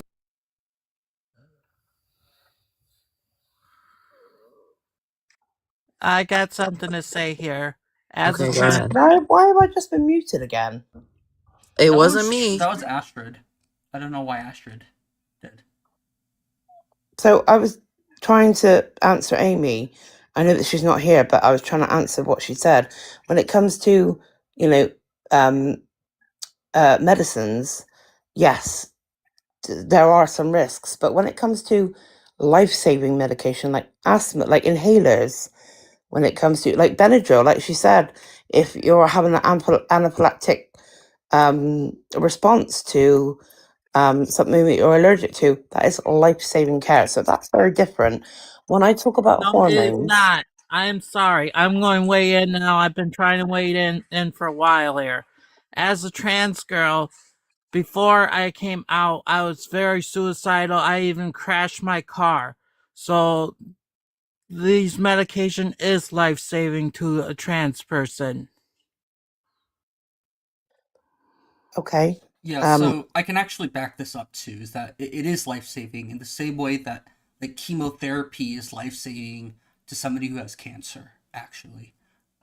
Because it promotes the better life outcomes, it reduces the risk of death. As somebody who lost their mum a year ago from cancer, it's not always life-saving, but it's not always, but I said it decreases the risk of death. Yes, it does, but you know, again, like chemotherapy, and yes, it can be long term. Like I wouldn't say long term. I'd say if you have stage 2, 1, 2, 3, cancer. Yes, chemotherapy can be a life-saving drug, but you know, if you're just doing it to prolong your life, it's like the lesser of two evils because it is poisoning your body. So again, when I talk about I just need to get this out. When I'm talking about gender affirming care, you're talking mainly about young people. You're talking mainly about people in their 20s, 30s, and yes, there are older people as well. But when you're talking about somebody who's going to be on hormones for the rest of their life, okay, and you're talking about biologically where those hormones would not normally be, and this is just me being overly cautious, I suppose. I don't have gender dysphoria. I don't know what it's like to not want to be in the body that you were born in, and have the desperation to change it. But what I'm saying is, long term, even just hormones are quite detrimental to the body. Like I said, especially in women, it can cause osteoporosis, brittle bones, and again. Although we have the feeling of, or somebody may have the feeling of dysphoria, I think replacing that with a opposite hormone can also cause even more confusion. Keaton, please shut me down if I'm in the wrong here, but this is a lot of misinformation, and usually I interrupt for misinformation. Yeah, go ahead. I know that Mr. So wants to say something too. yeah, and you're familiar with like bone density. Yeah, I'm familiar with it enough to know that it doesn't cause osteoporosis in kids and stuff like. It depends on what It can in women. Laura, someone else is speaking. Go ahead, Keaton. I said it can in women. Laura. So yeah, but women are just naturally more likely to have osteoporosis due to lower bone densities. Yeah, Exactly. I'm sorry. So I just want to say this, Laura. I don't know what your name is, Cole, but you keep telling me. Laura, I am gonna correct your misinformation, and then you can speak. That's how it's gonna go. We have comparable bone densities to our cisgender counterparts, meaning that trans men have comparable bone densities to cis men, and that trans women have comparable bone densities to cis women. And we have proof for that, or evidence of this. So unless you have a source, I need you to stop spreading misinformation, please, and thank you. I'm not spreading misinformation. I just explained this to you. Okay, Just but you're drop interrupting me now. Drop that topic. You're interrupting me now. Indeed. And I understand if you're a friend of the host or whatever, but you keep telling me not to interrupt other people, but you're more than happy to interrupt me. So I don't know if is it because Laura. I'm a cis woman that you can interrupt me because I'm not quite up to what other people are on this panel. That's hysterical. Listen, that's Laura, how it feels. Laura, if you know that somebody else is speaking misinformation and you can provide evidence for it, feel free to interrupt every single one of us if that ends up being the case. Also, Lucifer was raising their hand in the comments. I don't know if they still have something to say, but it's not so that you can't speak. It's just so that all 5 of us up here can speak. No, I understand that, but you keep telling me. If host determines that you should be allowed a chance to respond, that's totally fine. I'm gonna let Keaton do his thing and moderate his own room. Also, your gender has nothing to do with us calling you out. I hope you know that. No. Period. Thank you, Amy. I just laughed. I heard her say to me, "Oh, sorry, I don't know if you're a he, her. Sorry, I do apologize." Which one of us? You. Ask then. What are your pronouns? They, them. Thank you for asking. They continue to say, Laura, a trans person is talking. You've said it many times.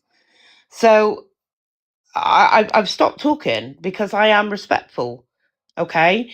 And I understand that you think I'm spreading misinformation, but this is information that I have researched myself. And I'm not trying to spread any misinformation. I am just telling you what I know as a person that has researched this myself and also has a friend, like I said, who was trans and is now detransitioned and is also experiencing a lot of mishaps and We are sorry for general them, to be health clear. issues because of their transition, and they did this prepubescent. So I'm just gonna bring you through some statistics just so we can have an idea of actually like Host, how can rare you this tell me is. can you tell me where the stats come from, just so I can have a look at them Yeah, myself? so I can. Okay, thank you. There's a number of things that we can actually look at when it comes down to like transition rates, and they're not. There's some huge like fundamental flaws in a lot of them. It depends on what you're looking at to begin with, but like a lot of like some of the early ones talk about like if you see rates as high as like 80% detransitioning, there's some very big things that generally are done here. Either it's they're changing the classification from beginning to end, and or changing like so some of the studies too will also like if they started out with like 50 people at the beginning and then they 5 years later they were only to get able to get a hold of 20% of them. 30 a lot of these a lot of this research will take these 30 people, not throw them out of the study completely, but they'll just say, oh, they detransitioned clearly. Yeah, Like, I they'll understand just what you're saying. throw them away, and it's not a good way to do it. The stats are incorrect because they haven't got the right data. Yeah, and this is actually like a good majority of it, so it's really hard to get this. A lot of them don't actually diagnose people with things such as gender dysphoria, or actually really look at the in-depth things. What they also don't like usually take into account if the lack of gender dysphoria is because of like them getting gender affirming care. But one thing I do know for a fact too is that when people do get gender affirming care, it's got really quite low regret rates.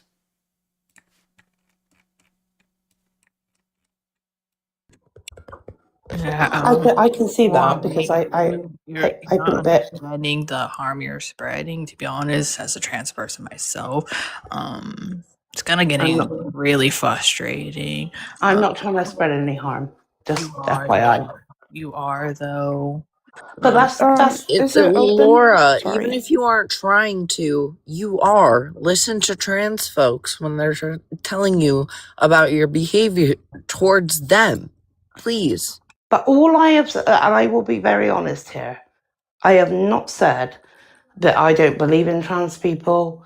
I've not said one offensive thing. All I have said is that if you personally transition, no, please hear me out. Your trans friend to 22 strangers online. That is very, very dangerous because someone in your area will go harm them. Why is it dangerous?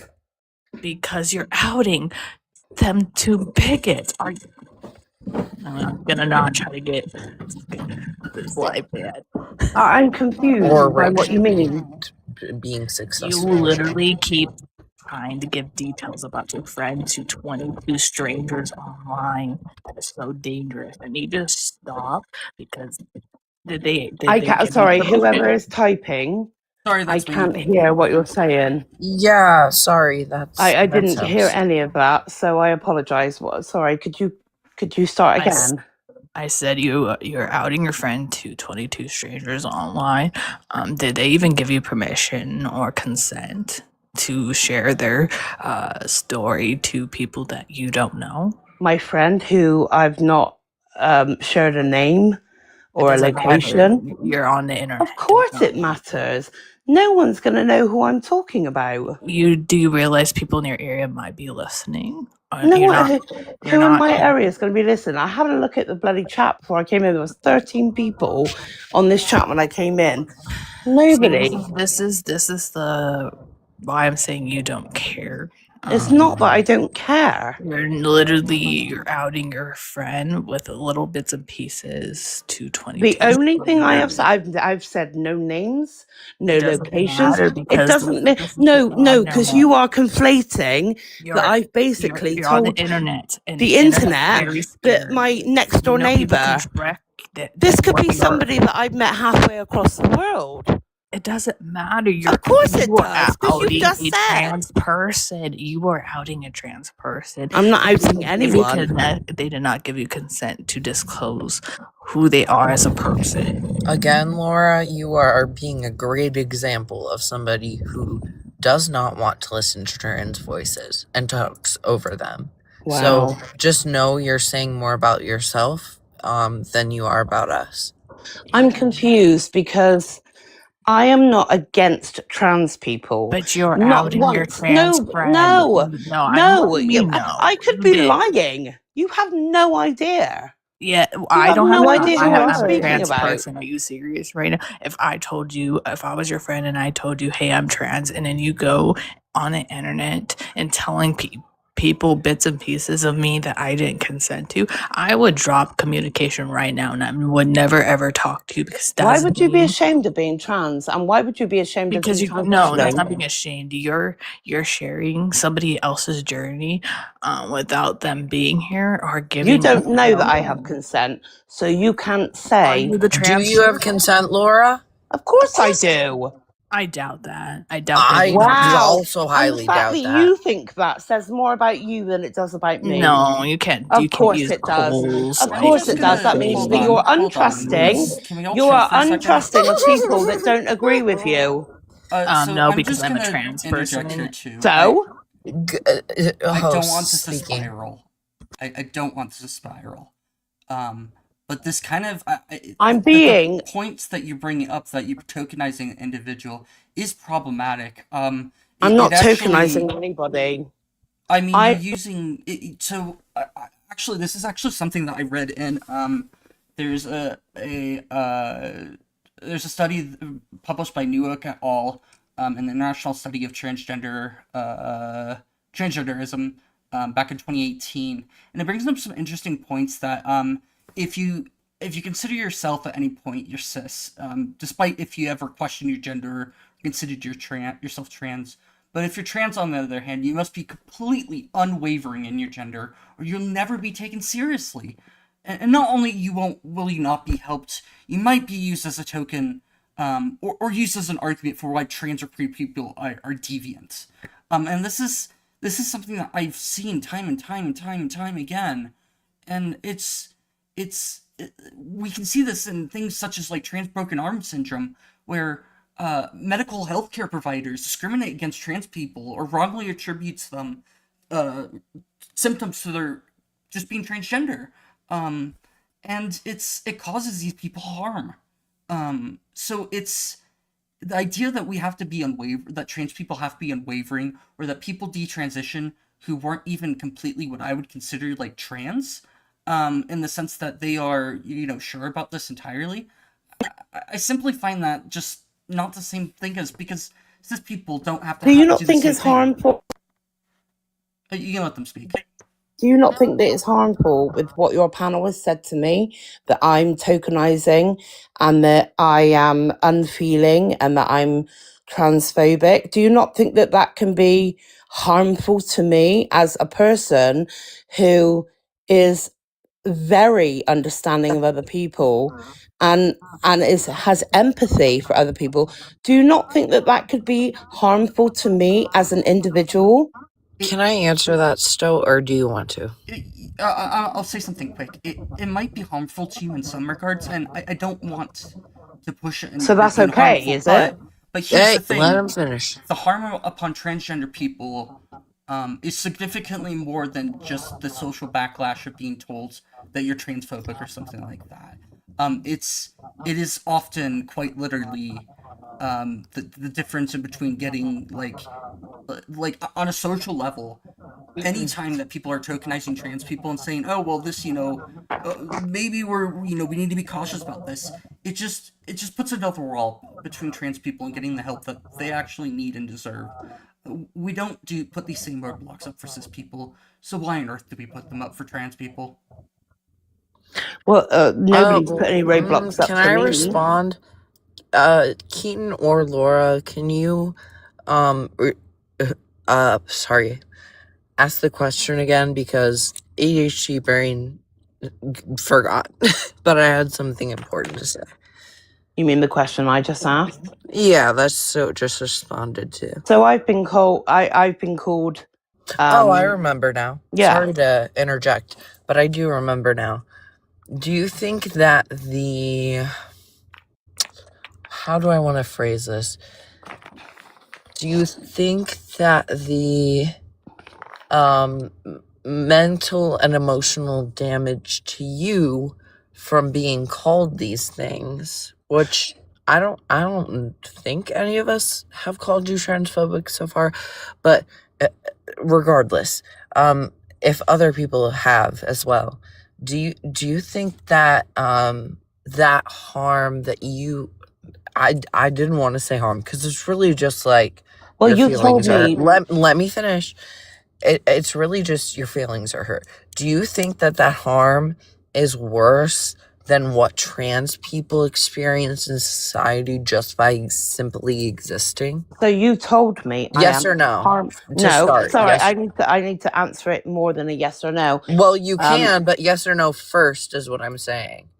Well, you told me I'm harmful towards trans people. Yes or no first is what I asked for. So yes, I do believe that you can harm me as much as you can harm a trans person, because I am not as much as, but as much as we actually are being harmed.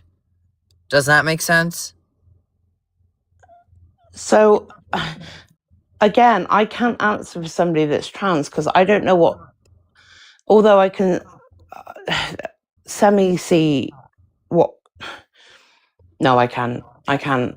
I think that it comes down to how we feel. Again, I think that when you feel a different gender, it's about your feelings. It's about and then, identity, who we So are, again- not how we feel. But do you want to know so what the again, your symmetry breaker identity is a between this? feeling. So here's It's the not thing. a feeling. When I Of say course that it somebody is. is transphobic, I don't mean that they necessarily hate trans people. Just that you don't really think that they exist, or that it's preferable to be cisgender. But I really don't think this way of thinking is any better than actually just hating trans people. Because it's not believing that trans people exist. It simply dehumanizes them. It's taking away their agency. It's effectively taking away their life. Exactly. Some people Laura, really hate trans people. So I really do understand let what the you're host saying. finish real quick. Some people really do hate trans people. And even those who don't, they can't mourn somebody they don't believe exists. But absolutely. And I then my completely question for agree. you, Laura, my question for you is, do you think your stance is harmful to trans people, or do you think it's not? No. No, okay. I don't. Good to know. I don't. And the reason why is because I am one person's opinion. The only reason why I feel the way I feel is because I think it's more harmful to do, like I've explained, to change somebody's body, I feel is harmful. And I understand that you have a completely different perspective, but I don't understand why you can't accept mine. On that note, do you think that girls and women getting breast augmentations or reductions is harmful? No. But you think that trans people doing the same exact thing is? So when you're talking about women having breast reductions,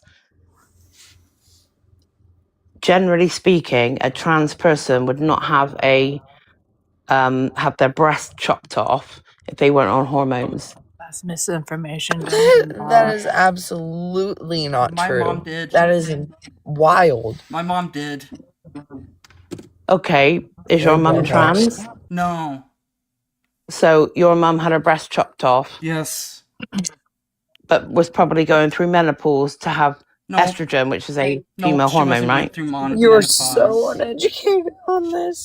She had this little thing So called breast cancer. you're very She had this little thing Sorry. called breast It's very- cancer and had to have a double mastectomy done. And I wouldn't consider that as like harmful in any way. It literally was life-saving care to chop her breast off. You also saying that, well, sorry, I wanted to interject for a while because I had something to say about something you previously said, but the conversation moved forward. But you do realize that people can have their breasts removed for like a variety of reasons. They could have their breasts removed from breast cancer. They could have their breasts removed for medical reasons. And it can even be like breast augmentation. It is a cosmetic reason. Some women who want to affirm their gender or just want to look a certain way will get their breasts enlarged or have them smaller. People have their breasts removed for a larger variety of reasons, and even for life-saving reasons. And to imply that breast removal is a trans thing or So is I'm not an idiot. Laura, I understand. Laura, you don't have the talking stick. Wait for Amy to finish, please. I know, but Amy repeated herself twice, Laura, so I just wanted to. If I did repeat myself twice, I apologize. No, you don't have to apologise, Amy. I just want to make it very clear. I lost my mum a year ago because my mum had a very female cancer. My mum had stage 4 ovarian cancer. My mum had to have a full hysterectomy, oophorectomy, have everything removed, and she still died. So I completely know what gender affirming care can be to a woman that has cancer. I'm not an idiot. It's a lived experience for me. I'm sorry, I did not mean to imply that you were an idiot. I was just trying You didn't do anything. No, that wrong, was Amy. Cole. I'm sorry. That's all I can see from your name. That's fine. So, I was gonna say something and I forgot what it was. God damn it. I would like to take the time to speak on something that was brought up earlier, if that is okay. Well, I'm gonna let Astrid go first, just because she's at work, so she Right. doesn't have as much time. But after that, absolutely, Alright. I might drop. I'm not sure yet. Just because my attention's kind of divided. But yeah, if I have anything to say, I'll add. Hello, Laura. I've been wanting to ask you this. Good night. Sorry, ignore that. For a while. Good night. Do you think that only women have estrogen? No. You've said several times that, like, It's a predominant it's the female wrong hormone. I had higher estrogen than testosterone before I was on HRT. I have That's higher apparently a common thing. testosterone. And I'm very much female. I have high Why are you testosterone. interrupting people still? I Sorry? don't get it. Because I'm an asshole, that's why. Sorry. But yeah, no, I have higher testosterone than estrogen. I have PCOS, endometriosis. That's why I have higher testosterone. And when I go through menopause, I will have to have estrogen. Did So you just we're acknowledge on the that same you meds interrupted then. Astrid and then continue on? What on earth? Am I tripping? Astrid, please go ahead. I'm gonna mute Laura. Please stay on mute until Astrid is finished. Like, my main thing was, well, other than your just cookie cutter turf talking points, was that you kept talking like estrogen was like only a woman thing. or like a female thing. Like you're making it sound like a very cut and dry. What do you call it when it's two poles? Not bimodal, different thing. I Binary, can't remember the word. black and white. Binary, yes. Like it's not. Sex is not. Gender is not. And like that's my whole thing. I agree. But I think that over 90% of the time you can tell a man from a woman, and it's generally to do with their hormones and their sex organs. That was my only point. No. I wasn't trying to say 100% of the time women are women and 100% of the time men are men, because obviously we have intersex people, we have people with anomalies with chromosomes. It's not black and white. I understand that. Yeah, and I guarantee you have met trans women that you had no idea were trans women. Like in bathrooms and change rooms, all over the place. Potentially, yeah.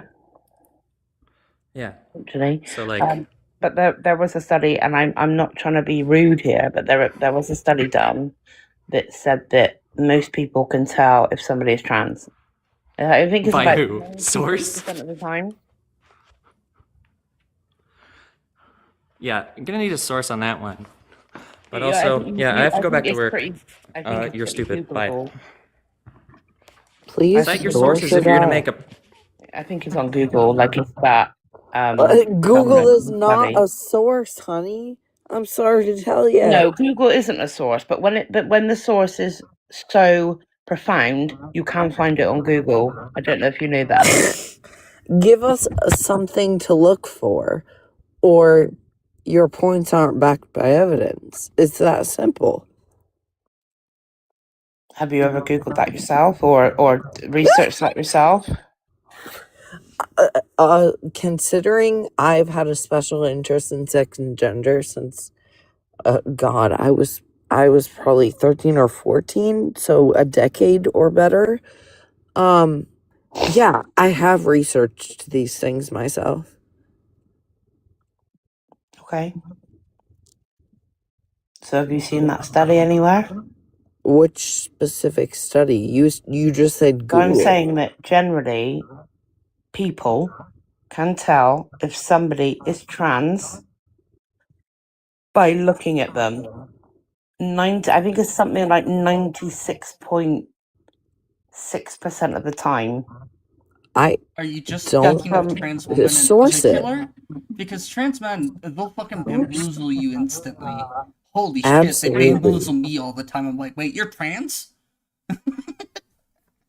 I've been bamboozled by a lot of trans men. Trans men are testosterone is it's a hell of a hormone. It really drives. It's dominant. Yeah. Yes, you're right.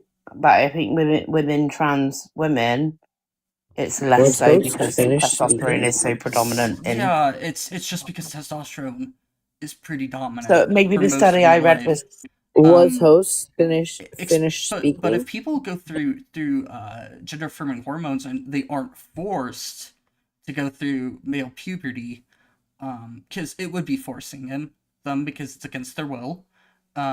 Is that not a natural? Okay, was the host finished speaking for the I understand, but if I don't ability to say it stop now, we have the ability to stop it. We have the ability to pause it. And if you take away that ability to, it is forcing them. Actually, it might be natural, but it is forcing them. You're taking away the option. You're taking away their agency. You're effectively taking away their life at that point. It depends on how you define natural as well. If I forced you to go through cancer, I'm taking away your rights. Cancer, yeah, exactly, Astrid. Cancer is also natural. Yeah, but cancer is it grows, but everybody, whether you are asexual, whether you are anomalies with your DNA, whatever, everybody goes through puberty because it's the natural way of you growing from adolescent to adult. Okay, it's still and when you have puberty blockers and things like that, you're stopping Yeah, we're the stopping the natural transition. process of But things. But it's that not doesn't just the matter natural. because cancer's also natural, and you have no problem with stopping that. I understand what you're saying, but when it comes to adolescence, we all have to go from adolescence to adult, and the only way through that is puberty. Cancer is cancer. Not everybody has it. Not Listen, everybody goes through it. But every single question, person goes through puberty. Well, question. everybody is capable of getting cancer too. Uh, But not everyone will get you're it. saying, Laura, you're saying that people enter adulthood by going through puberty, correct? Yes, it's part of the Okay. biological. So biological just means living. Yeah, For your so it's part of the information. living experience. Anyways, back to my point. What about people who have gone through more than one puberty? Maybe one as an adult. You might have to elaborate for me here. People on HRT go through more than one puberty. Does that make sense, or do I No, need it to break it doesn't. down further? No, it Okay. doesn't. People who are like trans women who are on androgen blockers and estrogen, and trans masc people who are on testosterone go through a second puberty when they start taking said hormones. So I've never heard of it called a puberty. It is. I've never heard that term before. Okay, it's basically a second puberty. So if you can't accept that concept, then saying puberty is what transitions you into adulthood is really not a valid statement to be making, unless you're educated on how trans folks can go through more than one puberty in their lifetime.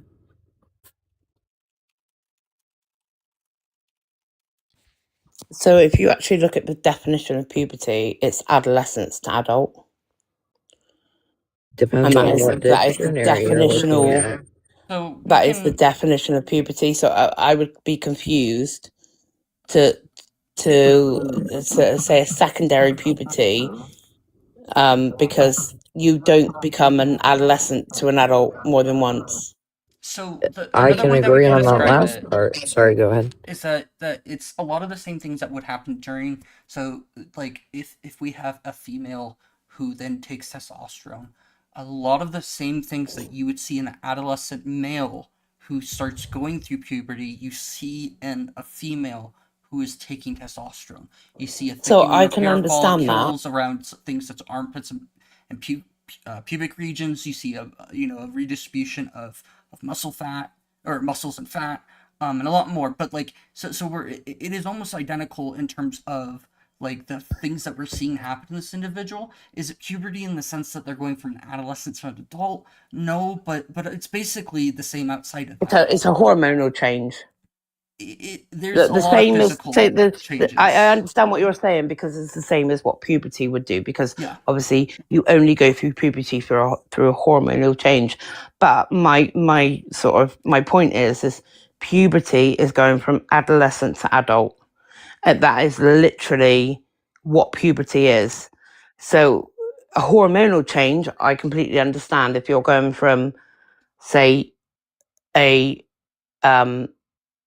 a male who has gone through puberty into a female, you're going to see massive hormonal changes.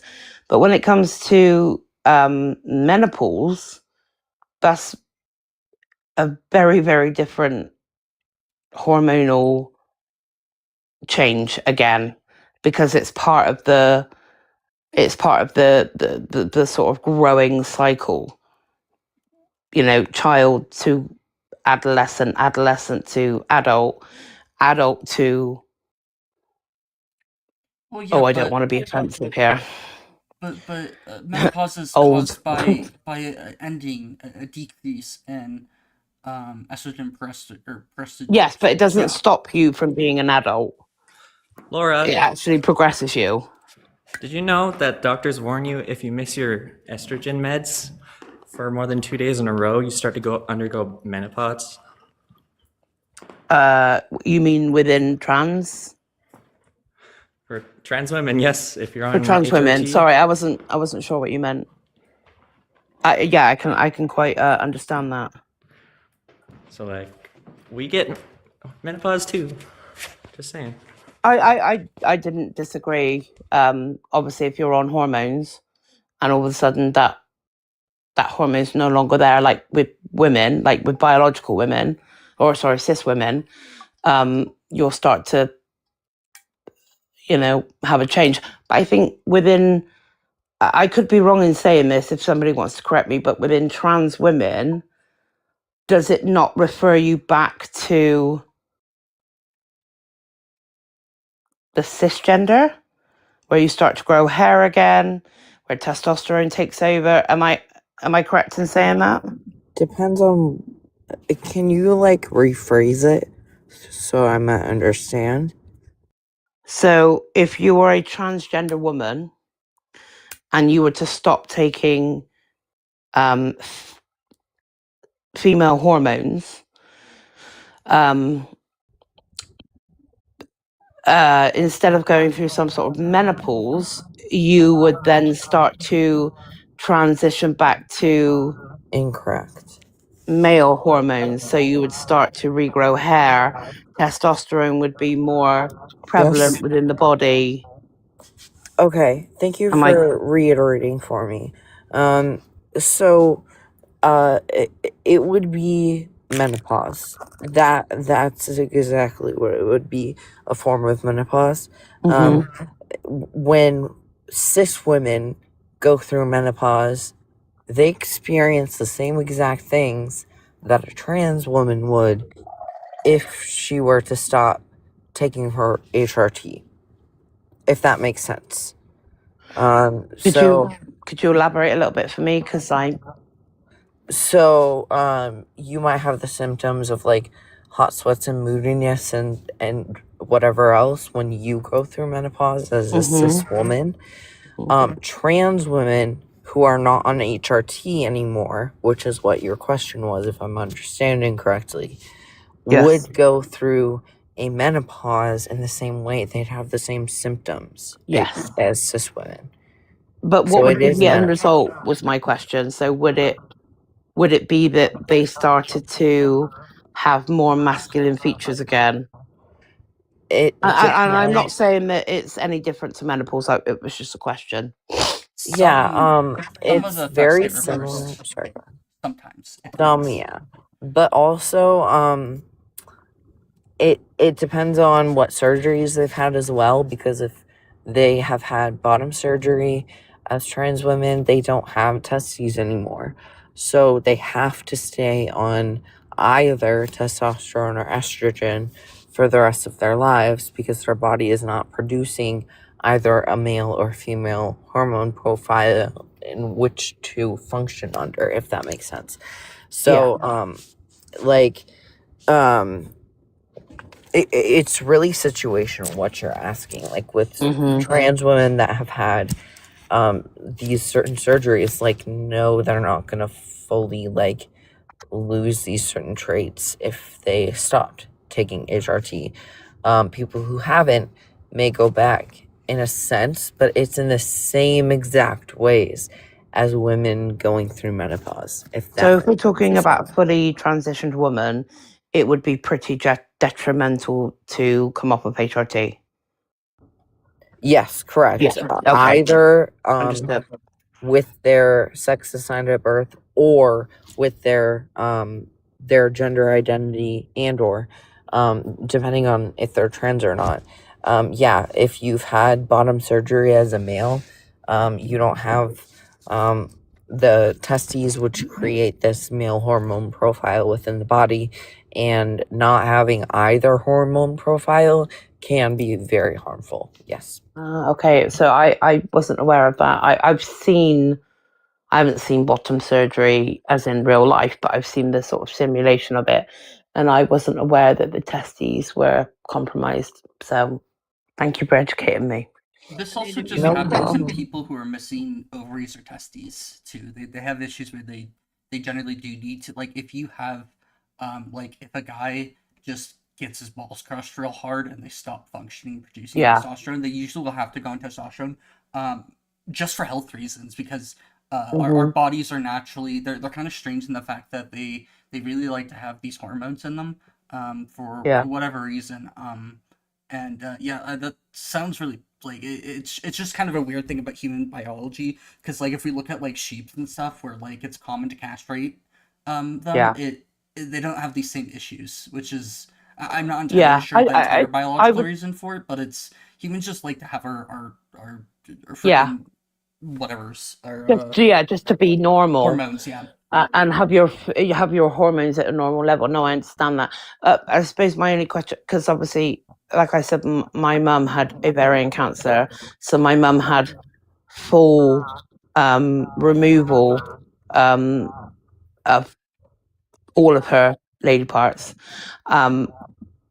But because she had cancer, my mum couldn't go on. My mum was on HRT before that, but because of the cancer, my mum had to stop it because it was feeding the cancer.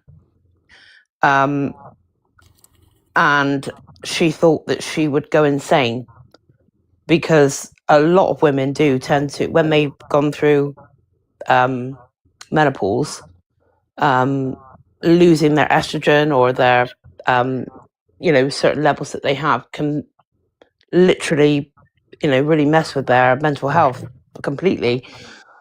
But my mum couldn't have it. And looking back now, it probably did mess with her psyche a little bit. Yeah, as a woman going through that, I can totally understand how your body no longer producing Yeah. estrogen and needing HRT as a cis person can be really difficult. Yeah. When it's not a choice. So I just want to say, like, we hear you, we see you, we know that these things can be difficult. I know that Lucifer has been waiting a hot minute to say something, so I'm gonna Sorry. hand it to them. But yeah, I just wanted to add that, like, it is awful that anyone has to go through Yeah. that, cis or trans. Yeah, I agree. Oh no, you're fine. The best way I tell people in my panel, if they really want to know a trans person, and if you want to know what the surgery looks like, you can look up. I don't know if you know this. I am Jazz. She is a trans woman. Yeah. Yeah. Yeah, she's one. And the whole show talks about when she was younger, also like how long it actually does take to get surgery and what the whole process of that is. But Yeah. I just want people to stop thinking that I'm also AFAB. I need people that don't understand that I'm not trying to take anything from anybody. I'm also fighting for both bodily autonomy rights right now. And I'm sick of tired of people saying, well, you're just taking women's rights, you're doing this. And I'm like, yeah. Can I ask you a question? Sorry, your name's Lucifer? Is that correct? Am I saying that correctly? Hello? To my knowledge, yes. Yeah. Do you mind me asking what you identify as? I'm pretty sure that they said they he. Yeah, they did say that earlier. I don't want to necessarily disclose, like, without them being here. Okay. I don't know if they're like munching or taking Yeah, out away. the door, Yeah. but yeah, They're listening to SpongeBob. that's What's what the they question? expressed earlier. What was Okay. sorry, I stepped Sorry, away. I didn't hear. I apologize. I'll just wait for them to come back on. I'm here. I just stepped away. What was the Oh, question? sorry. I just if you're okay with sharing, I wonder what you identify as. Oh, sadly, I'm a woman, but that's why the term AFAB, female sign at birth, works for non-binary people. But yeah, But you're non-binary. I'm trans non-binary and trans masculine. Okay. Okay. Do you mind me asking how old you are? I'm about to be 29. Oh, okay, cool. Yeah, I'm still fighting doctors on some things about my body, but yeah. It's an eternal battle. I'm sorry, friend. I was saying, I'm still actively fighting for my body autonomy on both sides, so, and it's why I'm very passionate about. I understand, and like I said, like I wasn't trying to step on anybody's toes when I said what I said. This is just my personal opinion, but it doesn't mean I'm not open to what other people want for themselves. Like for me, it's a worry when people go through so much, because it's a massive, massive thing to go through. For anybody to regret it and not be able to turn back, it just that was where I was coming from. I am not transphobic. I'm not telling anybody that they shouldn't do what they want to do with their bodies. That was just my opinion. And again, I didn't really get the chance to say, if somebody wants to do whatever they want to do with their body, that's completely up to them. I would never ever tell you don't do it. It's not my place. I would never pretend that it is my place. It's just my opinion on how I feel, and I would hope that nobody would like sort of cast me aside for that opinion. Laura. And again, if you tell me that it's not right for you to be in your body, I'm not going to argue with you. Yeah, I have a question for you. Sure. If we lived in a world where everybody, like the social norm was that everybody was transgender, majority of people, large majority, were transgender, and we were up here questioning, why are you cisgender? Why haven't you gotten gender affirming care? Why haven't you transitioned? Why haven't you done this, that, and the other? Like, just imagine that for a second.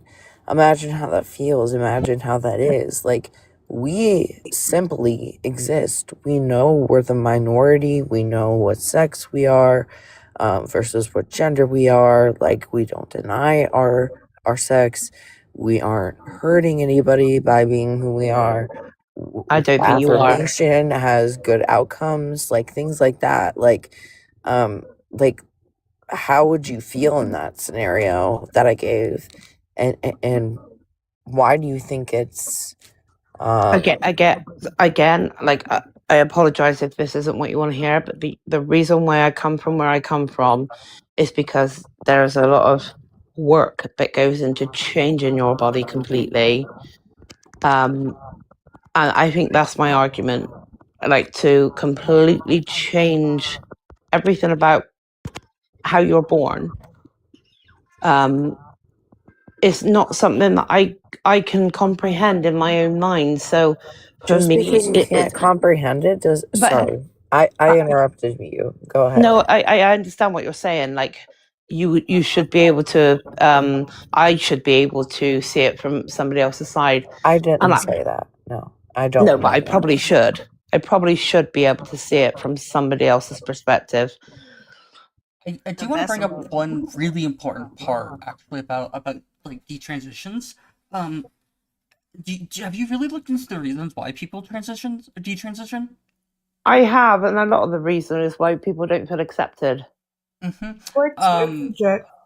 study that I generally will say that basically says that only 5% of the 13% of individuals who quote unquote realized gender transition was not for them ends up being like 0.65% of the sample of over 17,000 people interviewed. So like and this actually goes across the board of like I generally see anywhere from 0.3 to 0.6% of the individuals who actually go through like any sort of affirming care end up regretting what they're doing. The regret rates of not going after like affirming care seem to be a lot higher than those who go through with affirming care. So like yeah, we should definitely look at the data, but like 82% of the people who go through or who end up like retransitioning cite at least an external factor such as getting a job, pressure from family, Yeah. or spouse or Fair. parents, Yeah. harassment, or that's Yeah. simply too hard. So like it's something that like it is important that we realize that this happens, but I Mm. think it's well overblown a lot of the time. I think it's really hard to.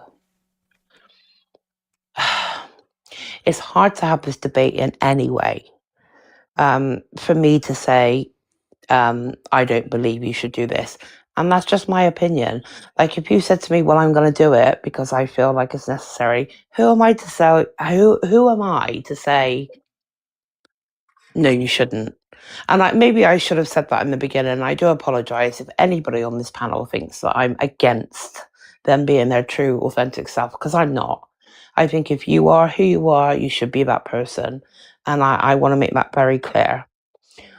But the statistics are, it's hard to have this debate because the statistics are so messed up, and the the facts, and this is a fact and that's a fact, it's all very conflated. The internet is a very confusing, at times biased place. And I think that maybe if more people were just accepting of, yes, it may not be what I would do, but that doesn't mean it's not okay. I think it would make a lot more people feel comfortable. Does everybody agree with me on that? Well, I just had actually 2 questions for you, Laura. Sure. Do you know what gay and trans defense is by chance? Gay and trans defense. Yes. You may need to educate me on that. It's a law in certain red states or any state. It's not in California, but it's where if somebody went on a date with somebody who was a gay man or trans person, and say if that person was on the down low and they were hanging out with friends, and friends are like, oh, you're gay, oh, this, blah, blah, blah, blah. And the person ends up taking the anger out on that person, unalives them, and then they go to court. They can say, I didn't know, and then get slapped on the hand and be set free. Do you know that's an actual law? I'm not. I don't know if anybody can tell from my accent, but I'm from the UK, so I'm not. I know some things because I have a couple friends in the UK and they tell me some things, and I've looked up a couple things. I just wanted to ask that. And another one is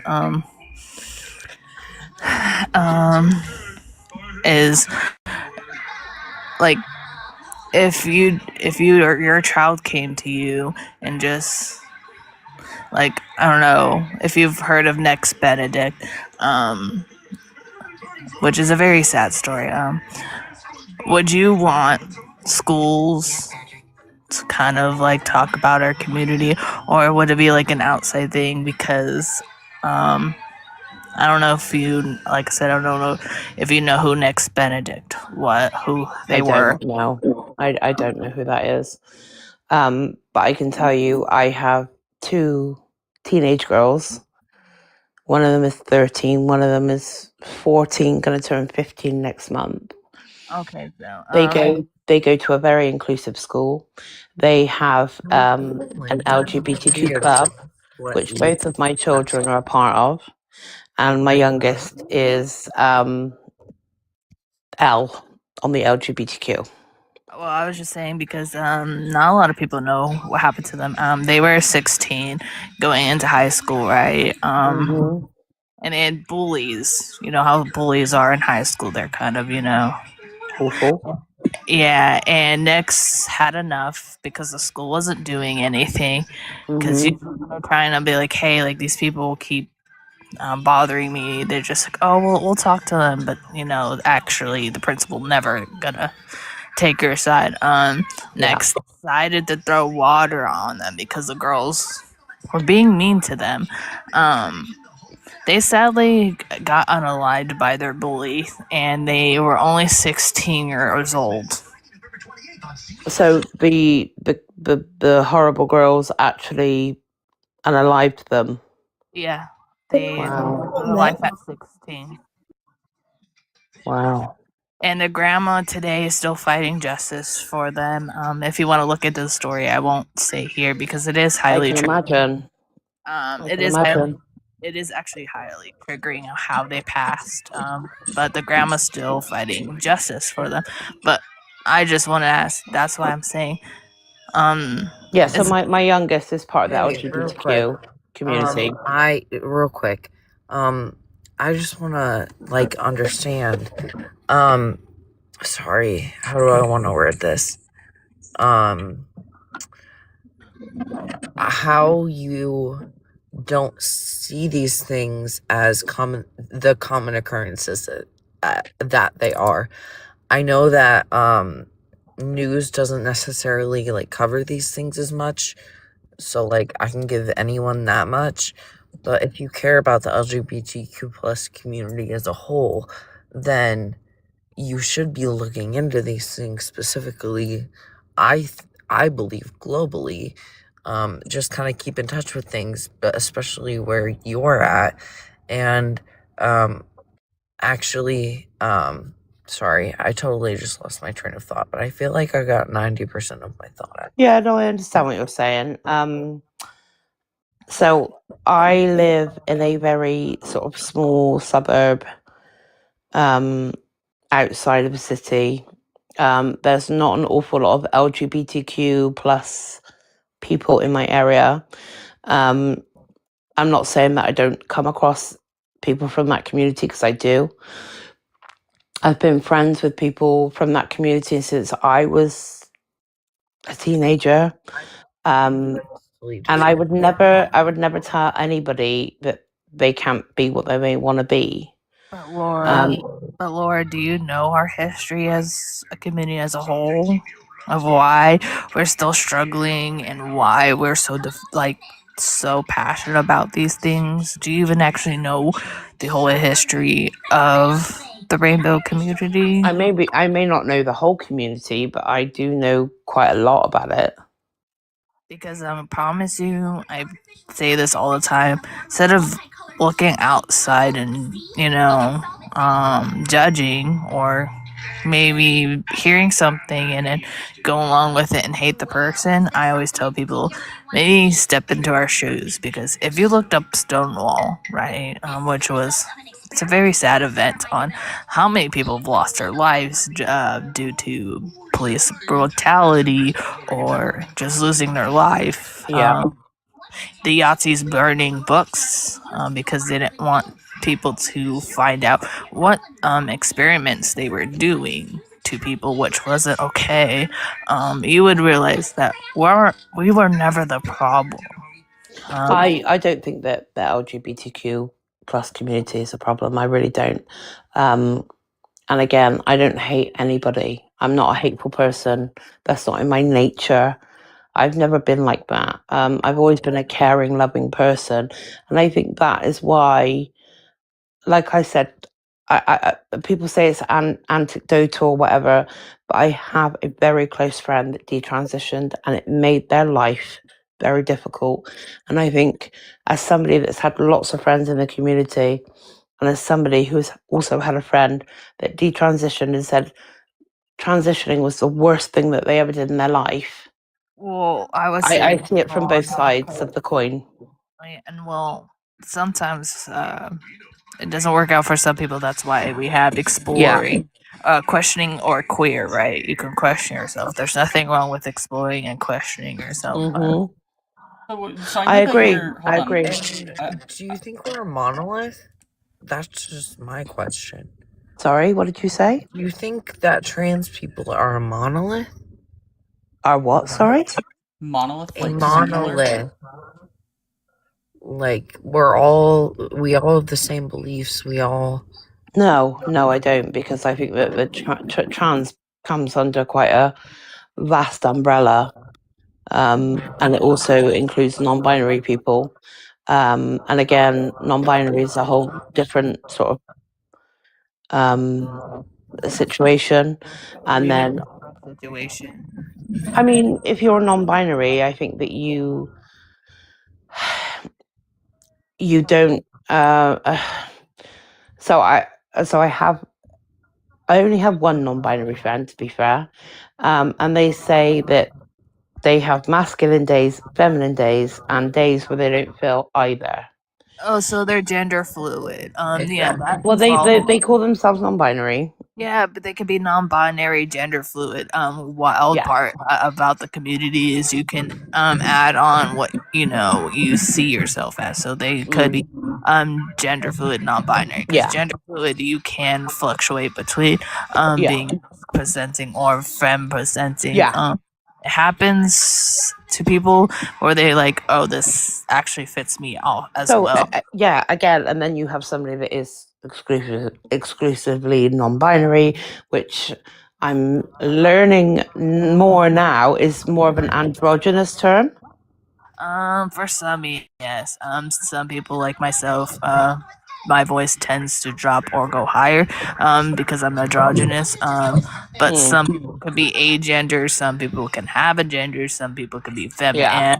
And even, sorry to add or interject, there are people like demi boys, demi girls. Demi girls, yeah, I've heard Exactly. that term. Yeah. Who are more aligning with the feminine or the masculine, how they see it, if that makes sense. So I've also heard that term with adolescents that like I said, my kids go to quite an open school. They have a whole LGBTQ community, but obviously in the UK, transitioning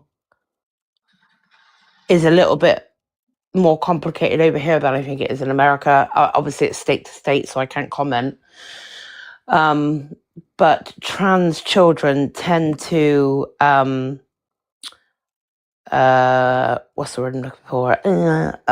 Identify as demi-boy or demi-girl at young ages because of obviously the restrictions that we have on transitioning.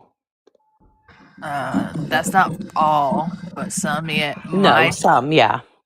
But I want you to know that I hope you know that UK doesn't even recognize non-binary people. You can't even put it on your ID. And I've talked to I've talked to a couple of people. Like I said, I have a couple of people that in the UK that recognize that there are still problems in the UK towards our community. It's kind of talked about but not really talked about, and it's a huge problem.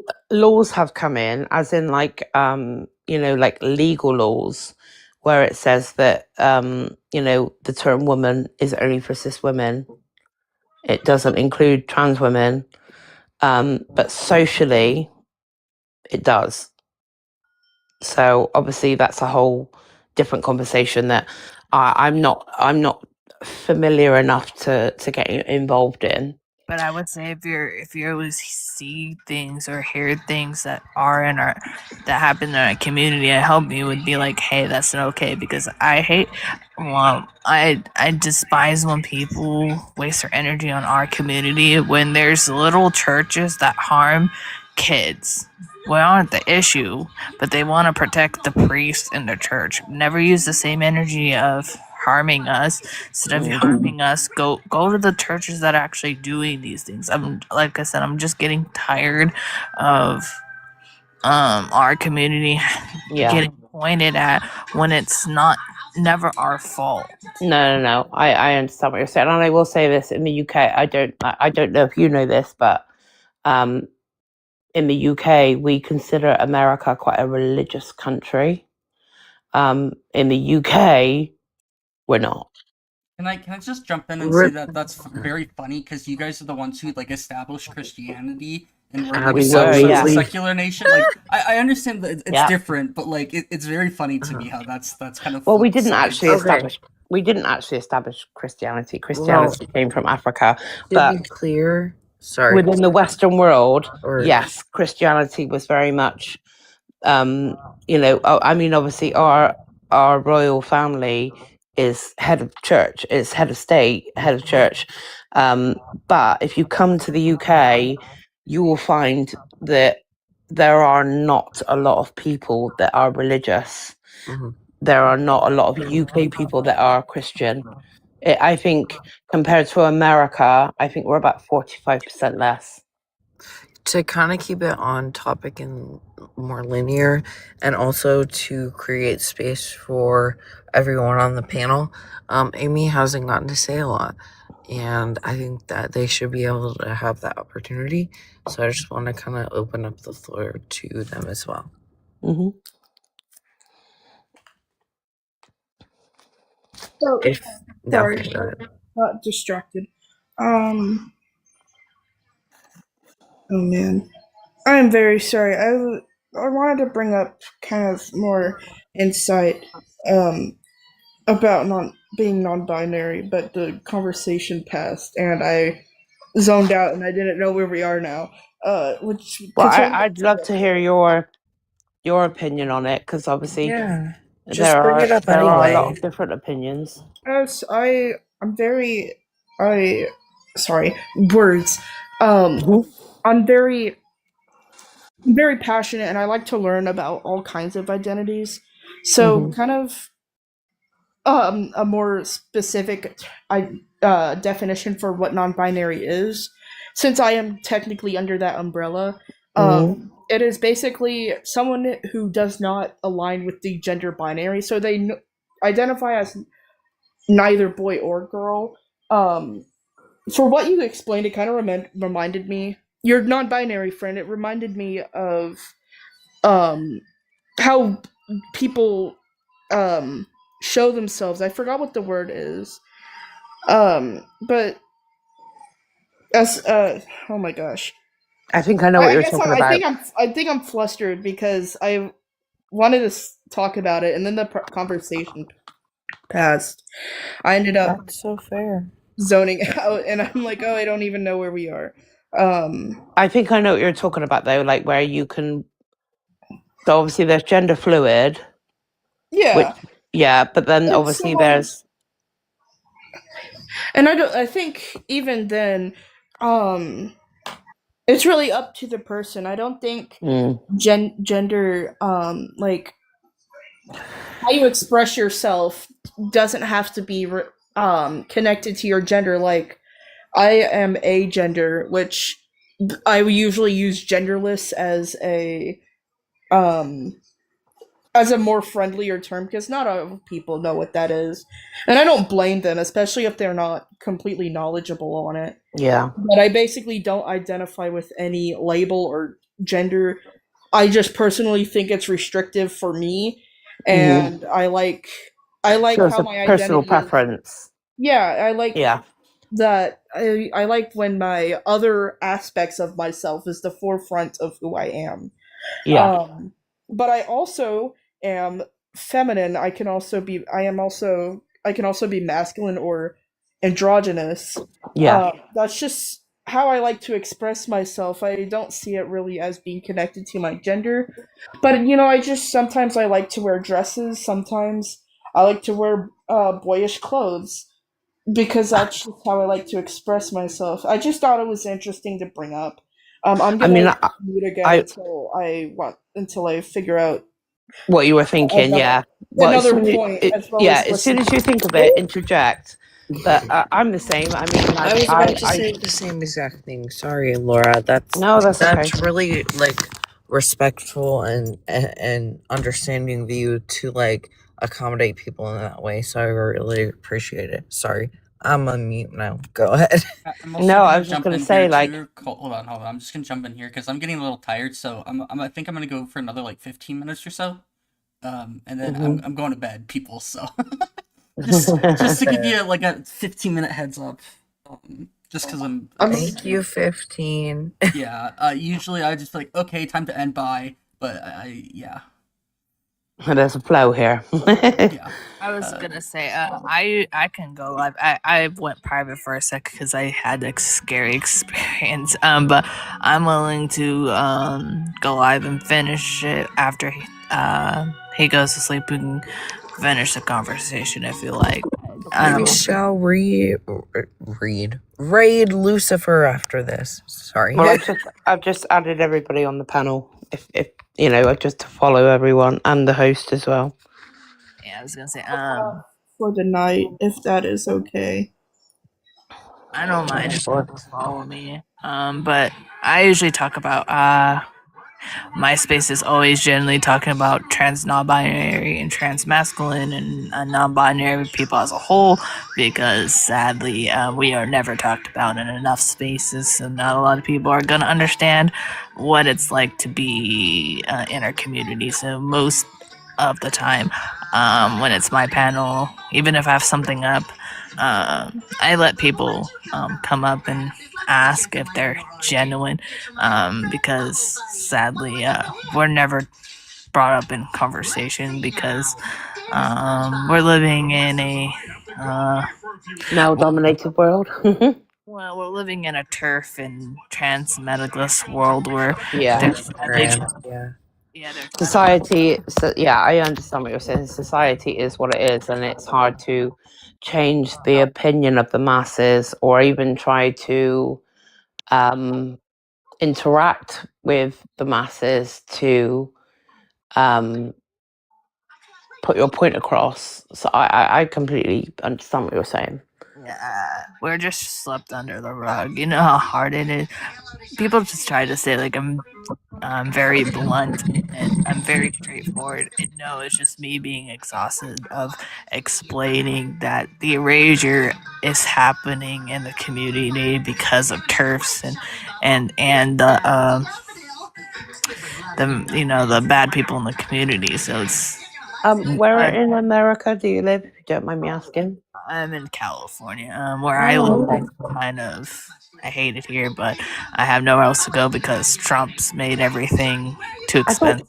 I thought California was quite a progressive state. Not where I live. Most yes, but no. There's a lot of people that are stuck in their ways of believing Trump in office. So sadly, people are going to be stuck in the ways. That's why I said I had two UK people that told me that it sadly is leaking over there too, where people are now doing things that they never done before because they're listening to the US on their side. So where would you say excuse me, where would you say in the US would be a good place to live for you? Probably, you know, I like to say I would like to be like low key, you know, and go to another multiverse. But sadly, I cannot go in the multiverse. Like, Yeah. be happy. I have to be trapped with people that generally just use their beliefs, use their hatred, use whatever they can to erase other people because they are generally uncomfortable. So would you say that there is like a progressive place? Like, I mean, I've heard that San Francisco is pretty. Actually, no. Okay. There's some places. I mean, they have a little area like where drag queens and stuff live, but no, there's still some problematic things in San Francisco that I know I said that I live in like a suburb, but I live about 20 to 30 minutes from a city centre, which is Bristol. I don't know, when lockdown was happening, we had a BLM march in the centre and they took down the statue of Colston. I don't know if you saw that on the internet. Is that the one with like the lady and the men were being weird with it? So Colston was like the slave statue that was in the centre, and they literally pulled it down and turfed it in the river. Oh wow! I know I seen one where they had like the lady. I don't know if it was UK, but it kind of looked like it maybe UK, where the men were going up to it and touching her chest. Oh no. No. That wasn't here. But no, in where I live in Bristol, there was a prominent slaver. His name was Edward Colston. And he was very obviously prominent in Bristol. He spent a lot of money on the city and stuff, but he was a slaver. He made his money through the slave trade. And there was a statue of him in our city centre. And when the BLM march was happening, they pulled the statue down and threw it in the river. So where I live in Bristol, it's a very progressive, very multicultural place. There are people from all walks of life that live here, and there is a huge LGBTQ plus community, and it's very you would see it if you were to walk the streets here. You wouldn't. I don't think you would feel afraid to be who you are here. No, sadly, not no. People are still stuck in their mindset. Like when Madami won, people went straight to racism when he won. So like, no, people are still very stuck in their. Oh no, yes, people are very still stuck in their ways, especially even here. But there's such a community here that it wouldn't, like, you wouldn't feel afraid, or if something happened to you, it wouldn't go any further than a shitty comment, you know. Yeah, I just say like anywhere. I don't feel like right now anywhere I would feel completely safe, because generally No, I understand that. I don't trust people, like, because they hide behind a mask, and then Yeah. when I talk to them, then it slips off, and then they're very horrible people. So I generally are always iffy around people. Yeah, I don't know if you Google it, or if you use another source, because I know that Google is bullshit. But Bristol is part of the top 10 cities to live in the world, which is where I'm from. Yeah, I think a couple of my British friends have talked about it, but I'm like, I generally still think, well, they say that like UK still has things that they need to fix on. Oh yeah, 100%. I think that happens everywhere, and it's shit that not everybody can just accept and continue on with their lives, which I think that's where people from opposite sides of the coin differ. You know, I'm all right with opposing opinions. If somebody doesn't like what I think, they're more than entitled to feel that way. And you know, I think that when we talk about these things, when we talk about things that are very prevalent within society, and we understand where people are coming from, I think it's more inclusive, and I think it's more productive. Because I mean, obviously, we've had this conversation today. I understand that you are who you are. You're comfortable with who you are.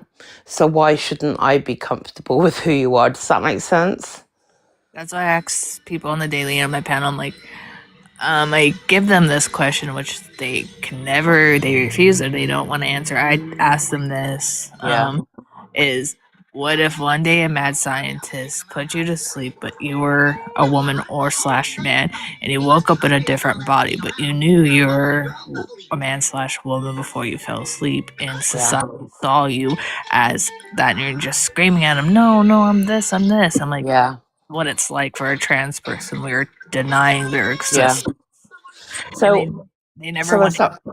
As somebody who doesn't identify as trans, and probably could never truly understand what that means, I would put to you, say to somebody, if I am comfortable with who I am. Why are you not? Because they're stuck in transphobia and all Again, like, transphobia. but again, you would get the same sort of answer if you said it, what you said, because they'll say, "Oh, well, I know who I am," blah blah blah. If you are comfortable with who you are, why should anybody feel any differently? Because it's not about anybody else. It's about you. It's about who you are, how you identify, and how you feel comfortable with presenting yourself. And that is what I think people from the other side, they won't that they don't get asked that question, you know. If I'm okay with who I am, why is it affecting you, and why shouldn't you be all right with it as well? Well, like I said, they're very comfortable on blaming trans people. You know, it's so wild that they blame more trans women than they do trans men. It's because of misogyny. A lot of trans women get blamed for things that a cis man does, and I'm like, okay, so now you want a trans man in your bathroom, and then no, but in the woman's bathroom, I'm like, yeah, and I'm like, so it's misogyny. Got it. Yeah, I actually read do. the I agree with that because the the narrative, and this is not me trying to be disrespectful in any way, but and I don't hear it from all trans women, but there are some trans women that will say, "I will do what I will do," and it does it regardless of what anybody, and people people take that as, you know, like toxic Why would you want her? masculinity. Why would you want her in a bathroom full of cis men that will hurt her? Though that's my genuine No, question. If yeah, you know, no, they I, don't I with I a understand where you're coming from. with a trans man going in a woman's bathroom, then like I said, it's misogyny.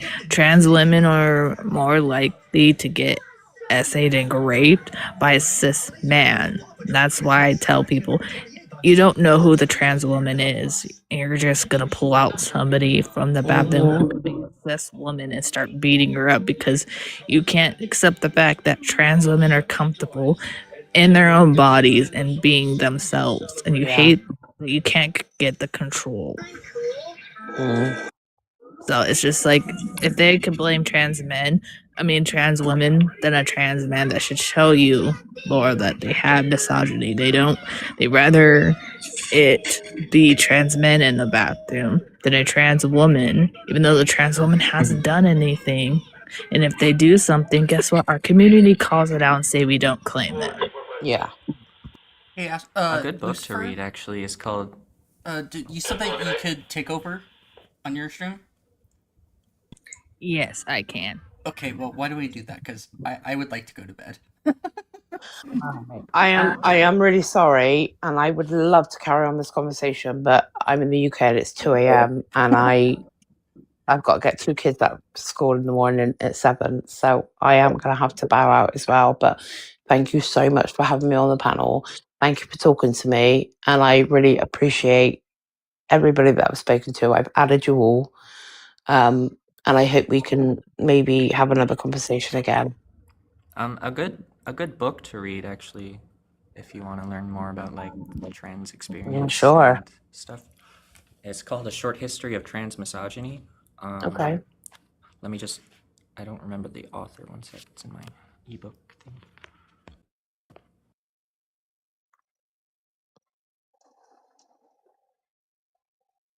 It's absolutely tipping down with rain where I am right now. The raining in the UK? No, never. Oh, the rain in the UK it's not even worth talking about because it's basically 365 bloody days a year. Yeah, I live in Colorado. It's just like a semi-arid desert where I live, so it's like we get rain occasionally, very Oh, good for you. occasionally. Like it comes down hard though, and we'll get like multiple feet of snow Like sometimes. So even in yeah, the height of summer when it's like 29 degrees one day, the next day it could be absolutely hammering it down with rain. It's so depressing here. I hate it. I can't find it in my ebook app for some reason, but It's like the only book that's going to be called that. Sorry, It can you like tell me what go. it's called again so I can write it down? It's called A Short History of Transmisogyny. Transmisogyny. It basically goes through a few. I think there's 5 different case studies throughout time. There's one that's the Hydra in India. There's someone in antebellum South. It's like femininity throughout like history and how it's changed and affect like how transmisogyny became a concept and how Okay, things thank are. you. Thank you. It's a very interesting book. I would definitely recommend to anyone. I do love a paperback, so I might just order that on Amazon. Yeah, definitely. Well, again, Uh, thank you for having me on the panel, and maybe I'll speak to you all soon. Yep. And yes, Izzy, you can be a mod. You're here enough to be a mod, so there you go. Oh, thank you. Oh no, I'm talking to Izzy, but not Laura, not you. Oh, I was gonna say, I was like that. I've only been on the panel once. That's pretty generous. No. I don't trust you that much. No. I was gonna say, You seem like a good person, though. Like, to be honest. And thank you. we were off to a rough start, but sometimes people just take time to settle down. So, No, I hope you have a agree. good night. Can I Oh, go ahead. before you go? Can I just ask why you have a stout in your background? Why the fuck not? I love stouts. Okay, fair enough. Like, how could I you? just wondered because I How could you not like want this little scrolled. guy? Look at him. They are beautiful. They are beautiful. It's funny. I've scrolled through my TikTok before, and I've not joined your live, but I'm like, why is there a stout? I like these stouts. But it's funny. Like, this is Funny though. Look at them. So I have a Doberman dog, and she's like a hound. She can smell anything that comes into our back garden, blah blah blah. And one night she was going ham at the back door. She was like barking terribly, and I was like, "What the bloody hell is she barking at?" So I went into our back room and I looked out into our garden, and we live in like I said, in like a suburb, which there's not a lot of woodland around. We have a big field at the back and a little bit of woodland, but not. And a weasel ran out of my garden. A weasel! I've never seen a weasel before in my life. If it had a little black tip on its tail, it was probably a stoat. Stoats are a type of weasel, so. Yeah, so he was completely black. He was really long, with a long tail, and he almost like moved like a snake because he's like moved. Might be a polecat. It was. Yeah, so I googled it because I was like, oh, what is that? And a polecat is part of the weasel family, as is a stoat.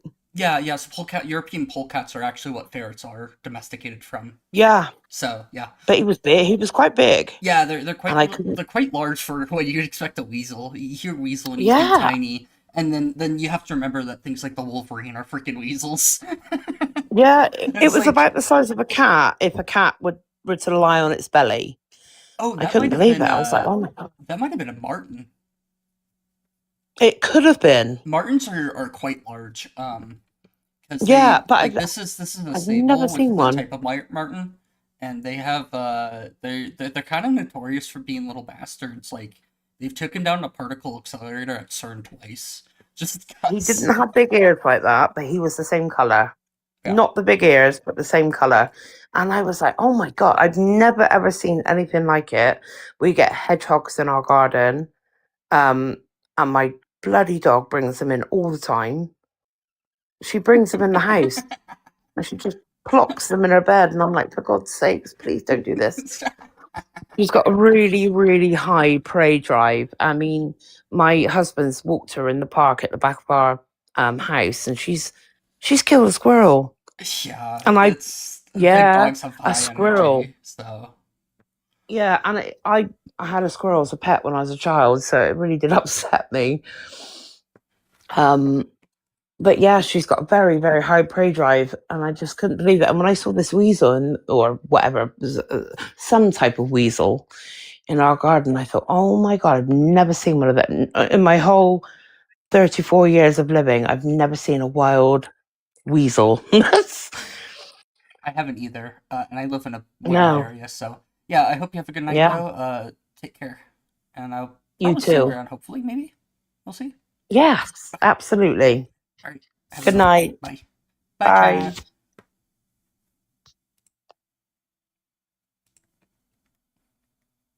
Bye, streams.